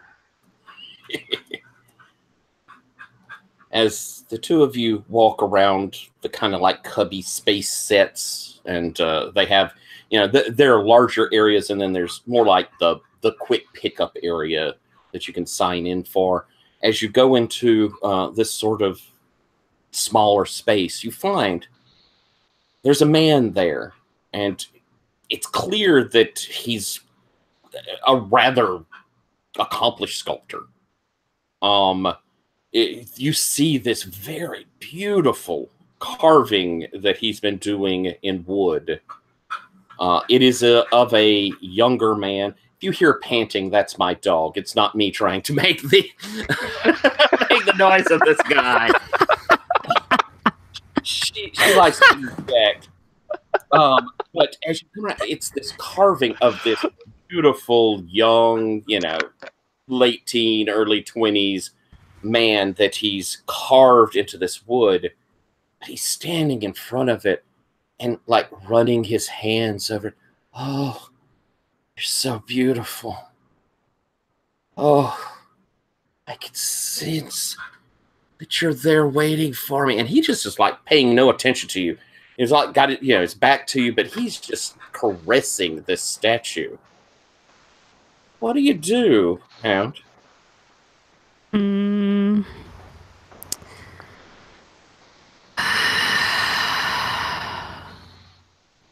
Yeah, I step forward. Sir? Sir. And he turns back and his eyes widen. You're so beautiful, but broken. Sir. I could fix you. And he's reaching out to you and kind of like in this daze. And his eyes, his pupils are enormous. And there's this fruity smell that's kind of rolling off of him, like out of his sweat. Okay. All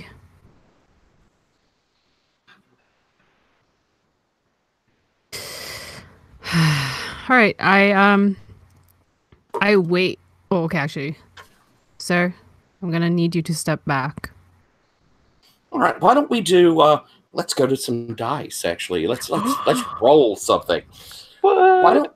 Why don't we have you either do a conflict roll, which is where you're trying to, it could be intimidation or convincing or actually like smacking him up against the head. But conflict is any sort of thing where you're trying to exert your will on someone. Or you could do something like you could invoke a contract where you're wanting to do something magical. I'm just putting it out there as a thing, but in those basic moves. But I think conflict is our most direct one. You're trying to get him to get the hell out and back away and get the hell out of here. Yeah, actually, I was just, so what I intended to do was I was going to say that, but I don't think that he would stop. And that once he touches me, then I will throw him on the ground. Okay, that's perfect then. So as you say this, and he reaches because there's out a camera and touches your face, and you can sense he's tracing those broken patterns on your true face. Yeah. I'm gonna throw him down. All right. So what are you feeling? What is this, anger? Or are you feeling power? Could be fear because he's touching you. They're clearly seeing something that a mortal shouldn't see.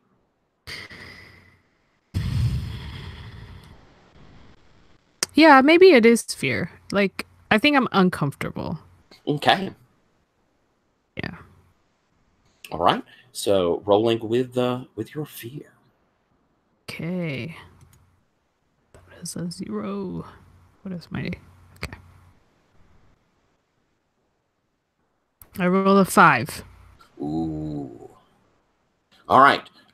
So as you reach to grab him, it's like he's enormously strong. He actually pulls back out of your grasp. Says, "You don't want me to fix you? You're broken." And he like reaches up and grabs you here like he's trying to pull something away from you. You can, I'm gonna have you either mark that your fear is damaged, or you could take a wound. What do you think? Okay. First of all, I have a question about experience. Like, do I mark that somewhere, or I don't understand? There is, yes. When you see XP up underneath your stats, that is a drop-down counter that will add to them. Every time you hit 5, you'll get an advance. Oh, my bad. Okay, yes. Yeah, I'll mark wounded. Okay, so or drained. I'm sorry. So mark your drained. Actually, she does have a wounded that she marks before drained. That's right. Let's see. Yes. That's your ogre thing. So with wounded, because you're an ogre, you don't take negatives yet. You'll take it when you hit drained. So you're still, but he has grabbed you, and like his, this grasp, he's put his fingernails in and is actually like ripped up. And so there's a bit of blood flowing. Ditto, you're standing there. What are you doing? what that's very, I'm freaking out a little bit. This is not where I expected this druggie to go.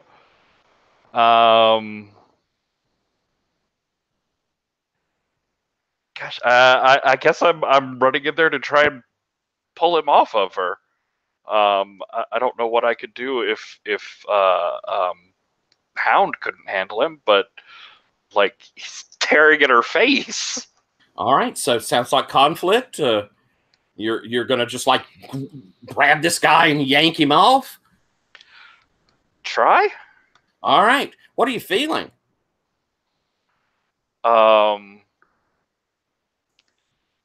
Yeah, I think definitely fear as well. This is really unsettling.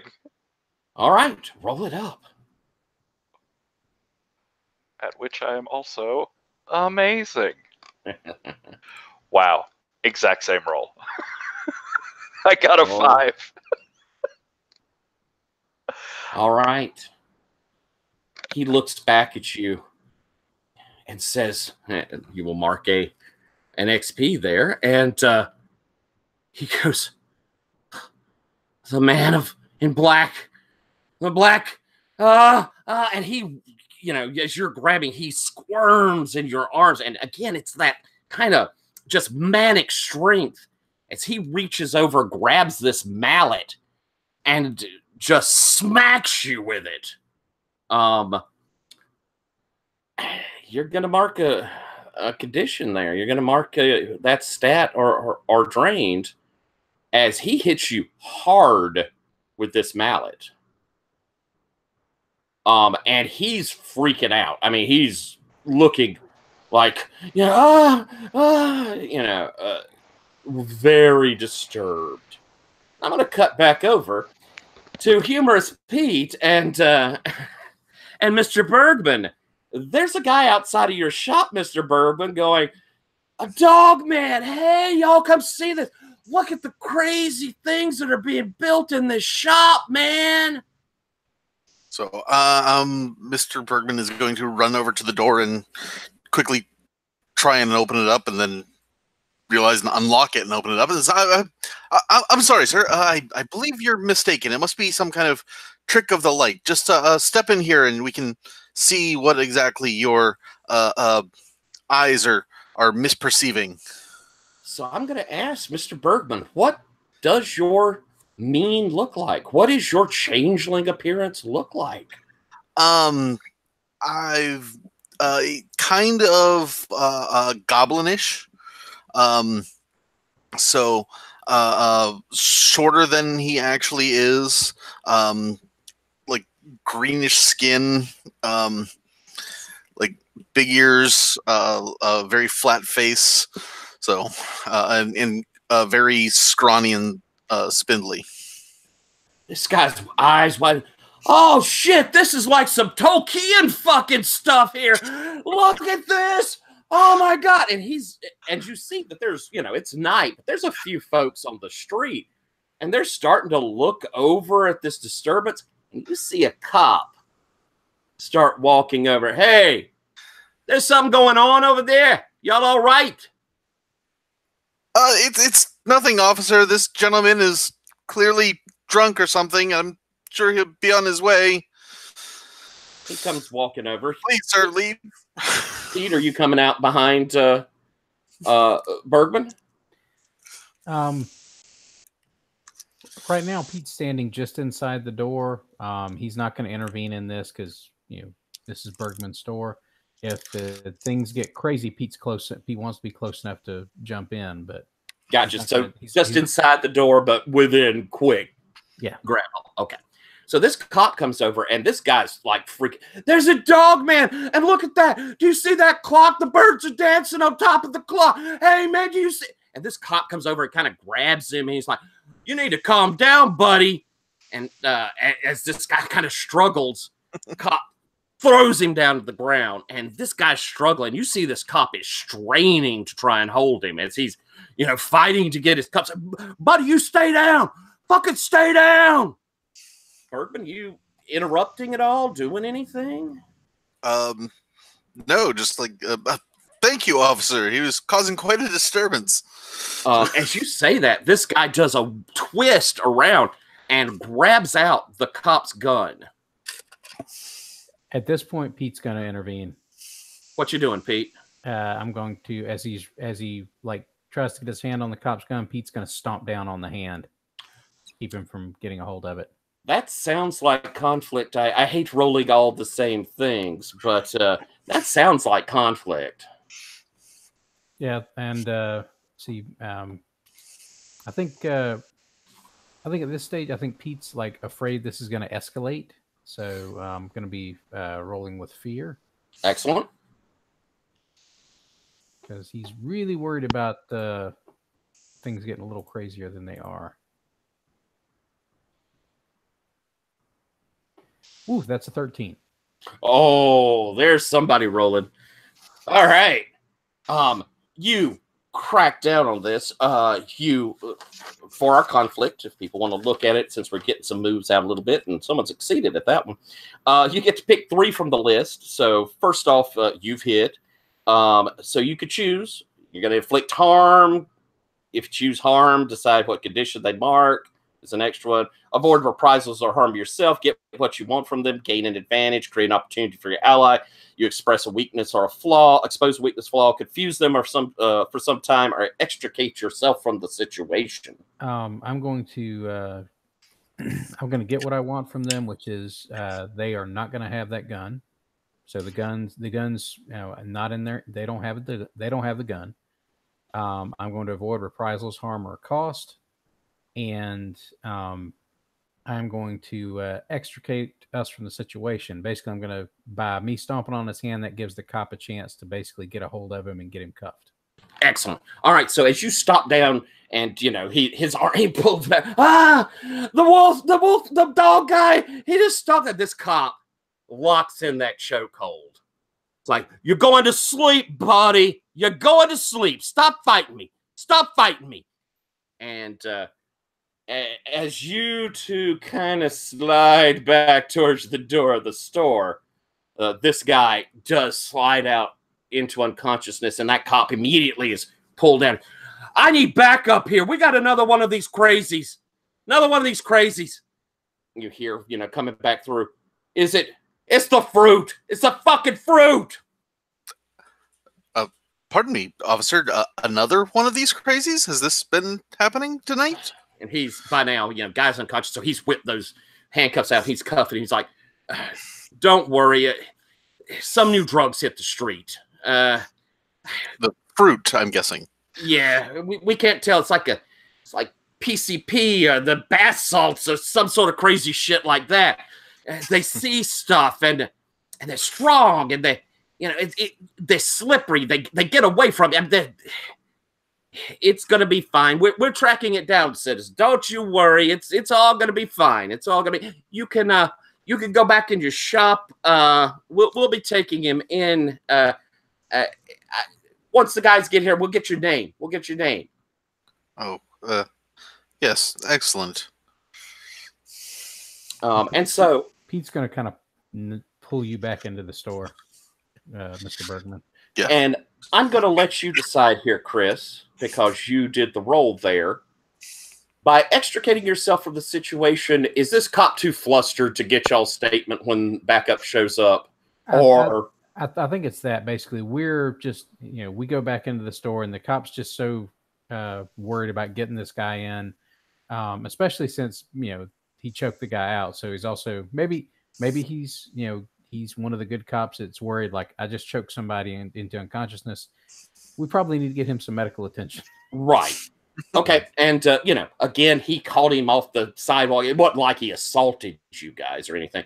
So, you see outside the lights as a couple of cars come in quick. And they're hauling this unconscious guy into the car as he starts to kind of come to. Like, the dog man and the Tolkien orc, they're building things. They're making a machine. And you see the cop's like, yeah, sure, buddy. The Tolkien orcs are making a machine. Just calm down. We're going to get you settled, buddy. As they put him in the car. the one that originally got him kind of looks around. You can kind of see him like look back at your store and just sort of as he, decides this is probably better handled as an assault by him without any witnesses on record. And it pulls off. Pete, what you do? I think Pete turns to Mr. Rowan and said, "I forgot to tell you some stuff that Ash and Keen found out at the college. Apparently, they encountered somebody on this stuff." And I think we could kind of cut on that drop off. I love the deadpan of I may have forgotten to tell you about. And we already kind of know. We know this stuff's roaming around and has this weirdness to it. So I think I'm gonna pop back to in the artist studio. Hound, you just saw Ditto get clobbered by that big mallet. Would be used for a chisel on this wood carving. But this guy's waving it around, and he looks crazed and angry. What you doing?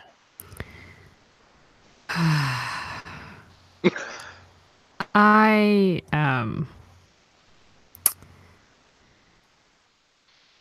don't feel like I'm not sure if I'm angry or not.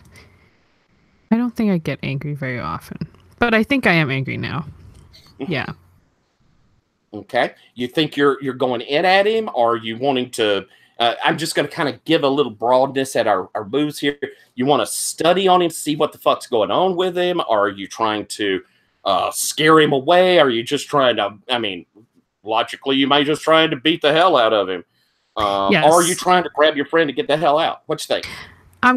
Okay, so the one of the moves that I chose, the ogre moves, is brutality, which is when I hurt someone to get information. Perfect. And I think that's what I'm doing right now. Cool. All right. So you're feeling angry. Let's roll that. All right. Fingers crossed it'll be a better roll because I also got 0 in anger. Yes. Rolled an 8. Oh, fantastic. So you get to ask one as, I think you get in there and you grabbed him and you've, wrenched that arm back. So at the moment he's held by you, what you asking him? Yeah, I think I do the standard thing also. Like I like, yeah, as he's like swinging wildly at Ditto, I like go from the side and then I like slam him on the ground and then pull the arm back. It's weirdly reminiscent of the cop. Let's see.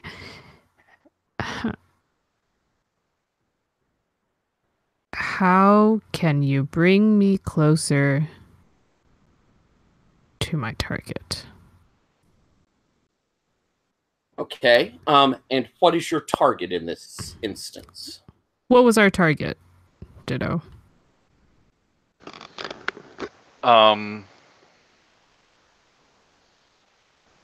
You were interested in those mirrors. Oh, yeah. The what I came to you about is some weird shit that's been going on with mirrors around the university. Oh, okay. Actually, I don't think that's it. I think my question is, who made you like this? Ooh, that's a good one. Oh, maybe I should I mark clarity to do that? Because it says I can mark clarity to ask any questions I want, not restrained to this list. If you'd like to, yeah, because that is different than list. I would do that. All right. Marking clarity is so fun. As you're holding him down there, he says, I don't want to give away the farm, but I want it to pay off. Okay. He says, I got it. I got it off the street. It's a guy, the Rainbow Man. He sells it. He sells it down by the park, over at the university. It lets you see things. It opens up your soul. You're so beautiful and broken. I like glance at the camera, and then I like drag him so that he's like behind the statue is like between the camera and and then I like slam his head onto the ground again. I'll make you fucking beautiful.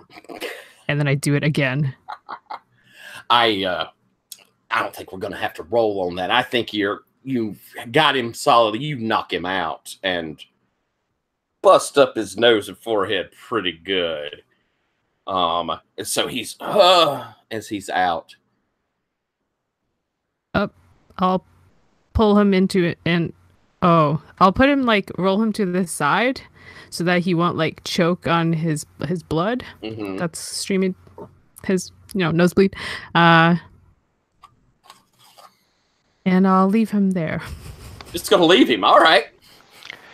How what the fuck was that? Because he was touching. Could he see? What was that? Rainbow Man. Rainbow Man. Yeah, Rainbow Man. We can find a Rainbow Man. He's just a drug dealer. You go out on corners, you find drug dealers. It should be easy. There's lots of them. Just a Rainbow Man. Yep. We gotta delete some footage. Oh. Yeah, that's not good. This one's the one that's not a dummy, unfortunately. So do I have to roll to delete footage, or no? I think that's something you could probably do. You've got the key to the room where they have the camera set up. I think I'm gonna avoid a roll on that one. I think you're able to handle that pretty well.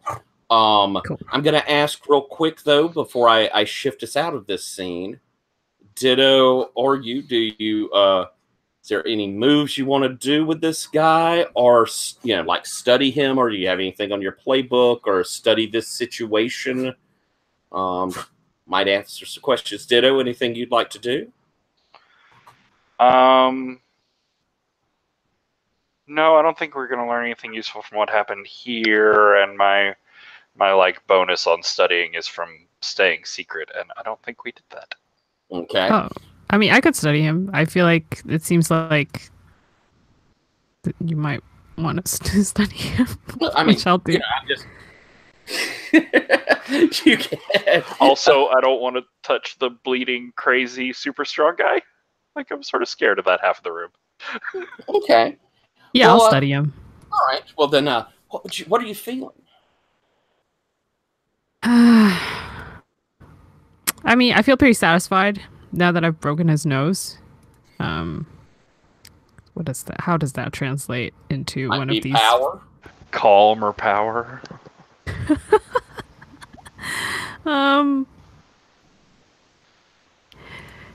Yeah, I guess it's power. Okay. Rolling with power then. Okay.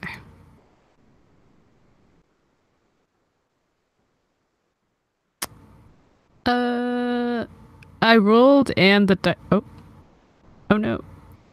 Oh yeah, I rolled and the dice didn't change. Try it again. It sometimes is goofy on that. Okay, so I rolled a 2. Plus 2 is 4.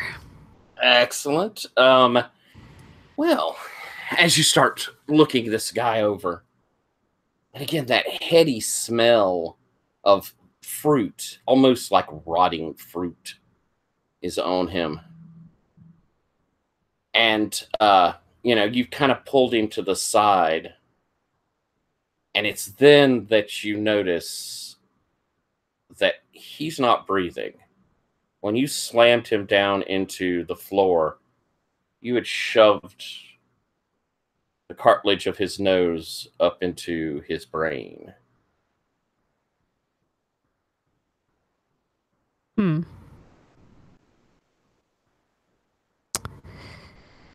I think he's dead. What?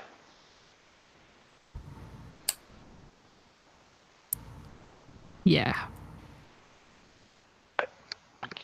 That takes a little more than erasing footage. What did you? think I did. And I'm gonna reach over and grab your hand and then put it on like his neck where his pulse should be. Feel anything? No, he's sort of waxy. That's no, I don't. That's not good.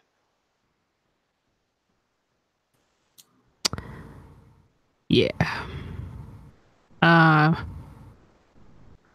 Yeah, I gotta deal with this. You go sit there. You gonna deal? How are you gonna deal with that? There's a lot of blood there, you know. I have the cleaner move, which is when I attempt to clear all traces and evidence from a scene, I clean the location. Note that the cleaner ability includes the disposal of bodies. It seems like you were almost set up for this eventuality.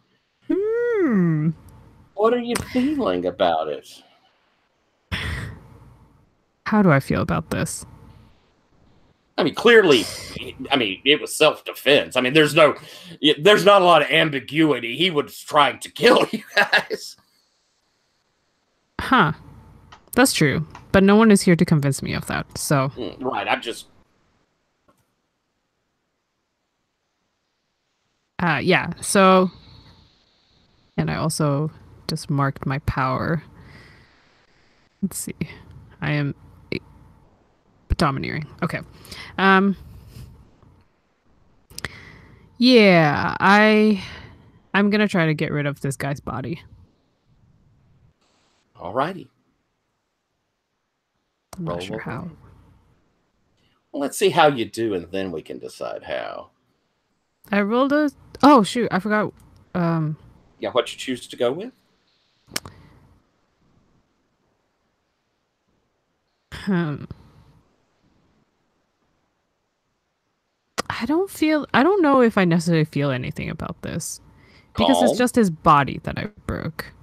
It's not his mind. So maybe I feel pretty calm. Perfectly fine. Great. I already rolled, so I rolled a 7.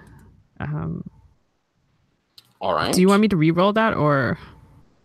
What is your calm? It's +1, so. It's up to you. I don't mind you sitting on that mid result for this. I mean, yeah, I'm cool with that. Yeah, it's unlikely it would have changed much regardless. So, with your move on a 7, oops, there we are. Stop that. I clicked a thing and now I can't see it. There we go. You leave some trace behind that will eventually be found. It's perfect. So I'm going to have you describe to me what you do to haul this body out. And then as we are, to get rid of it, however you get rid of it. And then I'll have the last little image that the people at home watching on camera see that may be that trace that's found. So what do you do? How do you get rid of this body cleaning up? How graphic can we be in this game? I love body horror. If anybody has problems or are there objections to some body horror? No, I mind what you do to animals. What you do to people is fine. Yeah, screw people. All right. Yeah. I mean, dead bodies are very heavy. I think do I move him or not? I do. I move him onto a tarp. There are tarps at this artist collective because art stuff to keep the floor clean. Actually, let's say he was on a tarp already. Let's say that the statue is on the tarp and there's just like all this like wood shavings on it as well. Perfect. So I like move the statue aside, and then I start cutting him into more portable pieces. Yep, that's what I do. As you wrap up the tarp and the two of you are, you clear the tape. Well, you move the tarp out, you clear the tape because, you're a cleaner. You know the right way to do. And as the two of you are leaving with this body, lock the door behind you. The lights are all out. Through the skylight, we will get a little bit of silvery moon that will shine down on that beautiful boy that he had carved from stone. And we could see where his hand had brushed that statue. And there's the faint traces of blood where he had ripped at your face. Perfect. And so, we're getting towards the end, but I want to give one quick chance for everybody to do a little something kind of cool. We're just gonna, I'd like kind of, it's not an epilogue idea, but it's more of a quick momentary thing that we see from each of you, considering the stuff going on. If, like it could be something with the body or a moment when you're all back together or whatever, but it's just some little snippet we see at the end of this from each of you. Agatha, what is that last snippet we see as episode 1 goes to credits? Yeah, I think it's like early in, like, I guess by the time that we left, it was already like pretty late, like maybe some nighttime. And by the time I get home, it's even later. Maybe like you see like a brief camera shot of like the clock on the wall, and it's like 2 or 3 a.m. And I go home. I close the door behind me, turn the lights on, and I think someone is sitting on the couch, and then he turns around. He says, "Oh, Hound," and it's Brand. Excellent. Chris, what is our last little, as the credits are about to roll, we see from Humorous Pete? I think, and John, you let me know if this is okay with you. I think you see Humorous Pete like leading John out to the van and saying, "So let's go through all this again because it was a lot. First, there was the hedge." Then we cut off. Is that Faith? John, what do we see for that last bit of credits? And, I realize you're not going to be here next time, but you will be back again after that. What do we see before credits roll from Mr. Bergman? I'm going to say we're going to jump ahead a little bit in time.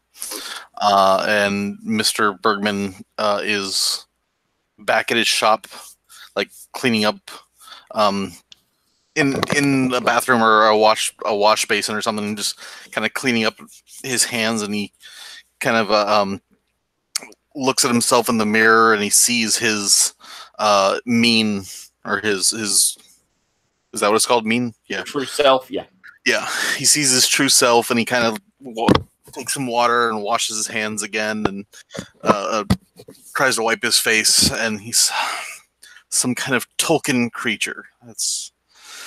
That's what I am now. Oh, beautiful. And ditto. Right before credits roll, what do we see? So I think we see Ditto like in his bed asleep, and he's like tossing and turning, obviously not sleeping well. And as the camera comes in, like every time he tosses his head one way, like his face changes to that artist, that sculptor that attacked us and killed, and then he tosses back the other way, and it's Ditto's face, and it's just like he keeps shifting back and forth, and the camera, like the view goes into his head, like in his dreams, and you see him running through this like thorny, viney, hedgy forest, and he's that guy. He's like him, and he's running, and he's terrified. There's this giant, like, pounding thing chasing him, and he just like falls to his knees in the middle of this clearing, and that thing, that pounding, is like right behind him. It's gonna catch up to him, and there's this like bright shaft of light from overhead that dazzles him for a moment, and as his eyes clear, there's this figure coming out of that light, this beautiful, like fine-featured boy. It's the statue, but the inspiration for it. And he comes forward and just puts a hand on the murder victim's shoulder there, and then it just cuts. Ooh, and if I can add just a bit, in that bright light, there are all the colors of the rainbow shining about him. Nice. And so the credits roll, and then in proper fashion, it cuts back to a scene as we finish with, we see like half a dozen young people, early 20s, late 20s. They all have that wild-eyed look. There it's going! There's a monster! It's a fucking monster! And they're running down the street. You see policemen, the cars pulling up as they're yelling down this alley, "It's a fucking monster!" As the cops come running out. "Stand right there! Stand right there!" Bam, bam, bam. And from down the alley, as they're looking down, we see a tall figure collapse. And that's where we're going to end. Fulfilling someone's foretelling with that one there.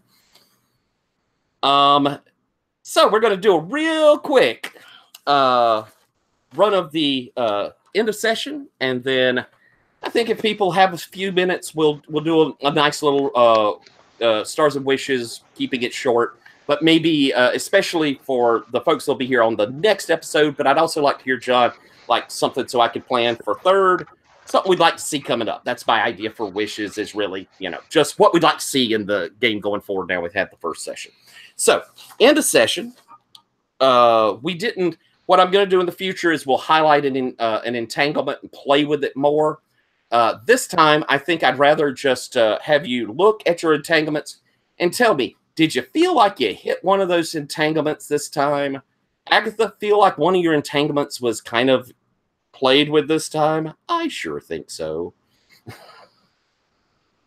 Yeah, I think. That brand, and I think was certainly played with. Yeah, I think so. All right, you could take an XP for that. Chris, did you play with any of your entanglements this time? I don't think I hit any of them just yet. I don't think we played with too much on them. Now, I talked with Bergman. I thought that something might have come up there, but I don't think we got far enough in for Pete to get uncomfortable in all these really pretty things that he's made, and remembering that one that he broke. Cool. How about you, John? You feel like Bergman hit one of his entanglements there? I was talking with Pete, so that could lead Ashwine to think there's more there, but we didn't touch on it very much. We didn't really touch on Ashwine in it, but I'm going to go ahead and say yeah, because once again, it's drawing you in closer to Pete, and this is going to be something that, with these people that are being fostered, this is going to be a thing. And you're going to be gone, so I'd like to give you an XP here. So take an XP for that. Patrick, did you hit an entanglement? Dang it, I muted myself. Yeah, I think there's a whole new suite of reasons why I don't think Hound and my brother should be a thing. Excellent. Take an XP on that one then. So, did you express your seeming or kith? And that's sort of the idea of those things that drive your character from its feyness. For like an ogre, did you do protective things? Did you kind of do? In a lot of cases, it's using might to protect those who are weak or something like that. Do you think you hit that, Agatha? I don't think so. I would say maybe not. Yeah, I think she protected Ditto. She protected Ditto. Yeah, and Ditto, it's... are you weak? I mean, he certainly hit me in the head, and you know, I don't think those like expressing your seeming or kith are necessarily positive things. They can be, certainly, but you definitely played a story of like the consequences of an ogre's strength and anger. Oh, that's a good point. That's a very good point. Okay, I'll take it. There you go. Chris, did you play with your Sith or kith or seeming? I'm not necessarily sure I did that. I think Pete got a little pissed off at being called a dog. I think that might fit. I see that being in there. What's other folks think? Did we see a bit of the beast kith? I think the part, like the epilogue with the mirror, I think that really... Yeah, I think that was John, though. Oh, my bad. But I kind of felt it in there, so feel free, Chris. I think we can do that one. John, hitting kith or seeming, and I think Agatha's already advocated for a bit of you there. I guess if that goes, then yeah. I know I didn't really hit my kith, so... Excellent. All right, so take one there. Patrick, how you feel about yours? Darkling or mirror skin? I don't know. I don't know if I really hit either of those particularly hard. Okay. I'm going to start with you, though, on this one. Your humanity. I mean, yeah, that was fucked up and all sorts of weird feels, and you know, he froze up in that. Yeah, I think you definitely showed your more human side. How about you, John? You felt like Mr. Bergman showed some of that human element? Yeah, I would say so. Okay. Chris, what you thinking? I think Pete did by intervening before that situation was able to escalate with the cop, because that could have gotten really ugly really fast. I think so too. You handled a problem in a very mundane sort of way. You handled it like a human would handle it. So I think that works. Agatha, what you think? Were you very human? No. I could go with that as well. All right. And finally, this one I'm just going to explain. I don't know if anyone really did it, but it's concede a conflict. And in conceding a conflict, it means kind of like retreating to figure out something better next time, or seeing someone has greater power and bowing down to it to avoid trouble, that sort of thing. I don't know if anyone particularly hit it. If someone would like to lobby for it, it's a hard one to hit. But there are opportunities. I always like the idea of it being, you know, this is way too tough for me to handle right now. Let's get the fuck out of Dodge, and we can come back and get a hold of this when we're better prepared, is sort of what it's there for. It's learning from a situation that you smartly left. Okay, so anyone who hits 5, you're going to get an advancement. We had some misses, so you would have gotten XP on some misses. And so that is our first session. John, I look very much forward to you being back at the third. I really like Mr. Bergman, and I assure you that in the third one, we won't have an hour and a half of character creation. We'll be just getting into stuff. So keep that in mind. And I have you now in the event, so you can kind of keep up. I'll put the video up to you guys first. If there's something you'd rather not see in it, tell me. Just write in the event, or tell me, you know, through whatever means. It won't go up for public. But it's that way we can all kind of check in on it and see. And the second one will be up, John, if you ever feel like watching. Let's do a quick wishes and stars and wishes. Tyler? Yes. Did we do the season question? Oh, no, I don't think we did. Thank you, Patrick. You're right. I skipped right over it. My terrible eyesight, I have to take my glasses off in between things. Patrick, did you express your seeming? Did you show winter? Season. I mean, I'm sad about what happened, but I don't know if I necessarily got it out there as a strong theme. Okay, John, do you feel like you hit that sadness of winter or the feelings of winter? A little bit. Yeah. I love that final scene. That final scene was the bomb. So you may take that. Chris, anger? I'm not sure. I mean, the whole driving force behind that first discussion with Mr. Bergman was Pete dealing with summer court business. Okay. So I'm not sure he necessarily displayed anger, but other than being aggravated that somebody called him a dog man, when he's clearly a hyena person. No, I like the idea of like court business hitting that. That's cool. Very good. Yeah, feel free to take that. Agatha, feel like you were expressing a bit of autumn there. Yeah, I think I was scared.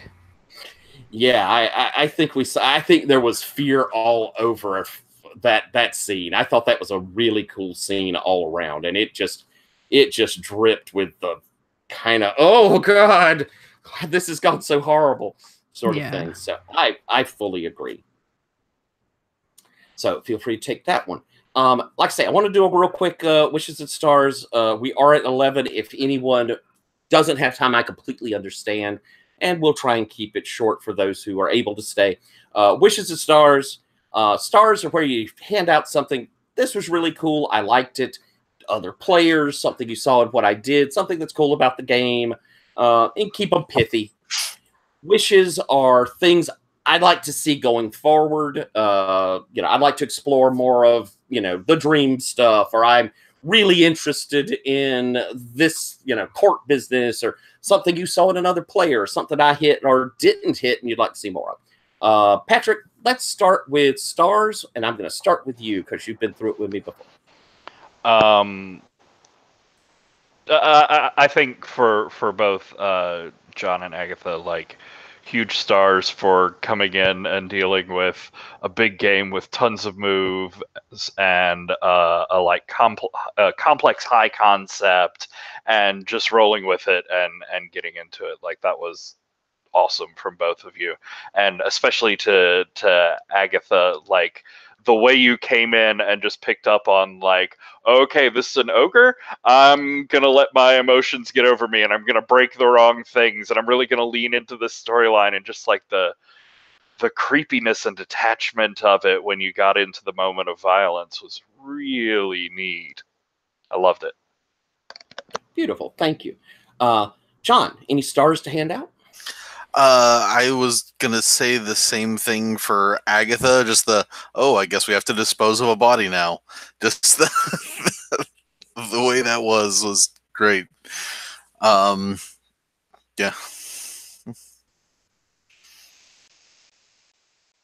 Damn, I hit the wrong button. Sorry.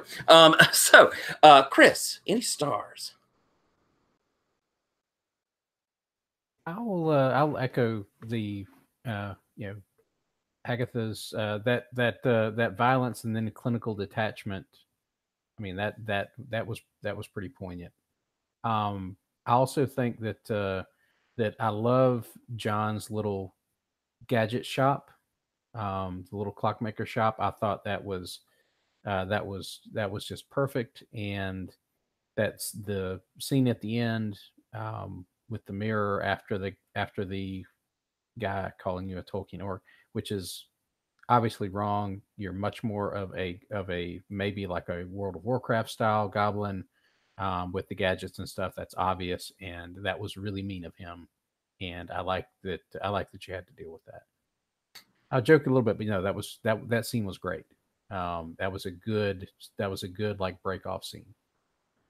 Beautiful. Thank you. Agatha, any stars? Yeah, I want to give a star to you for both the college kid ? I mean, I thought that person was very clearly a college kid, and also the cop. I love the way that that you use like that one phrase for both of them to really evoke this like these people, like the man and the buddy. And I was like, yes, I know these people, and I was into it like a lot. Cool, thank you. So we'll go back to Patrick. I'm gonna cheat and do my stars and wishes at the end. Patrick, will you give us maybe a wish if you have one? Things to see going forward. I am 100% here for this weird thing between like me and Hound and my brother and Mr. Bergman too. Like this whole just complex as fuck web of different relationships. I totally want to see how that all goes wrong. Excellent. I agree. John, any wishes going forward? I want more of everything. I want to play more. No, I really want to know who the Rainbow Man is, and I want to know where this story goes. I also want to like know more about all the NPCs, like coming in. Like there's so many good bits that I want more information about. So I yeah, it's too much. I can't pick a thing. So more of everything. Awesome. And John, I'll be honest with you. Jason is almost certainly not really able to sit on this wait list. I could run this with 5. Would you like? Are you free? Second and fourth? Yeah, absolutely. If you're free, I think I could run with 5. So I'll just go ahead. Let's go ahead and figure that you can keep on playing if you'd like to. Oh, excellent. Thank you. I love that. Yeah, cool. Awesome. Because I've already spoken with Jason. He wrote to me, and it seems unlikely he's going to be free for those. I haven't quite gotten to the, well, then take yourself off. But I'll check with him for sure. But I'll get in touch with you about that. Chris, any wishes? Well, I mean, obviously more of everything, but yeah, I like the idea of working in more of that twisty bond business, because we've got so much of it floating around out there. Especially we got the winter court stuff coming in with summer and winter between me and Max, and honestly, I would love to see that, whatever that crazy spider's web Ditto has going on. I want to see more of that. Excellent. Cool. I agree. And Agatha, wishes? What are my wishes? I think I want definitely to interact with Brand. I kind of have like a direction that I sort of, not direction, but like an idea of what I want the relationship between Brand and Hound to be. And I guess maybe I'll just put it out there, and then, maybe we can work out if you want that. Anyway, so I was thinking it's sort of like, so Hound and Brand are living together. Roommates ? But like, I think Brand may think that they're in maybe sort of like in a relationship, and then Hound is like, we are very, very close, the way that I've always wanted a family to be. Ooh, I like that. Okay, just to make things even more complicated. I think we could definitely play with that. So I will keep that in mind, and I'll start working up an idea. And it sounds like we're going to have a pretty early scene with the two of you anyway. So we can work on that. That's an excellent wish. Cool. Anything else? Nope. I have a question about rolling stuff, but that is not. Okay, well, I'll answer that in just a second. I want to give my stars real quick. First off, John, thank you so much for coming in here right here, when 30 minutes before the game, and you were ready to hop in, and I appreciate that so much. That was a really lovely thing. I appreciate it a lot. All of you, I already knew I loved Ditto and Pete. I love those characters. Both of you play them so nicely. There's something, the way you characterize Ditto, Patrick, is just, it's always fun. I feel that character's realness. And there's something I always say about the sweetness of Pete. There's something so decent about Pete, and I love how you convey that. And you do it time after time after time. It always comes across so wonderfully. John, this will be a wish, but also along with that, I wish I had seen more. I should have given a bit more, but everything I saw from that character, I was so fascinated by. I want to know what Bergman's making. I want to see what Bergman's thoughts are. You've really drawn me in with curiosity towards that character, and that's a huge start. It's always great to have characters that you really just are just mystified and really interested to learn about. And Agatha, oh my God, every choice you made in those engagements, the way you're portraying this character, exquisite. It is so nice to see that personality, that way, as everybody, that kind of calm, this is going to be handled. After that violence was amazing, but those entanglements were just gorgeous. Those are a piece of art. They are so good. Wishes. I wish that I had gotten us through a little quicker. I know that part of that is this is a complex game that takes a little bit to build up characters, but I still wish I'd have gotten us out there a little quicker. And wishes also going forward. I hope that I can always make sure there's open space. I always want it to feel like this is our story we're telling together. So throughout all of this, please feel free to interject where you think something's cool, and I'll roll with it. I want us all to be making this. So I suppose the wish is to make sure you all feel welcome.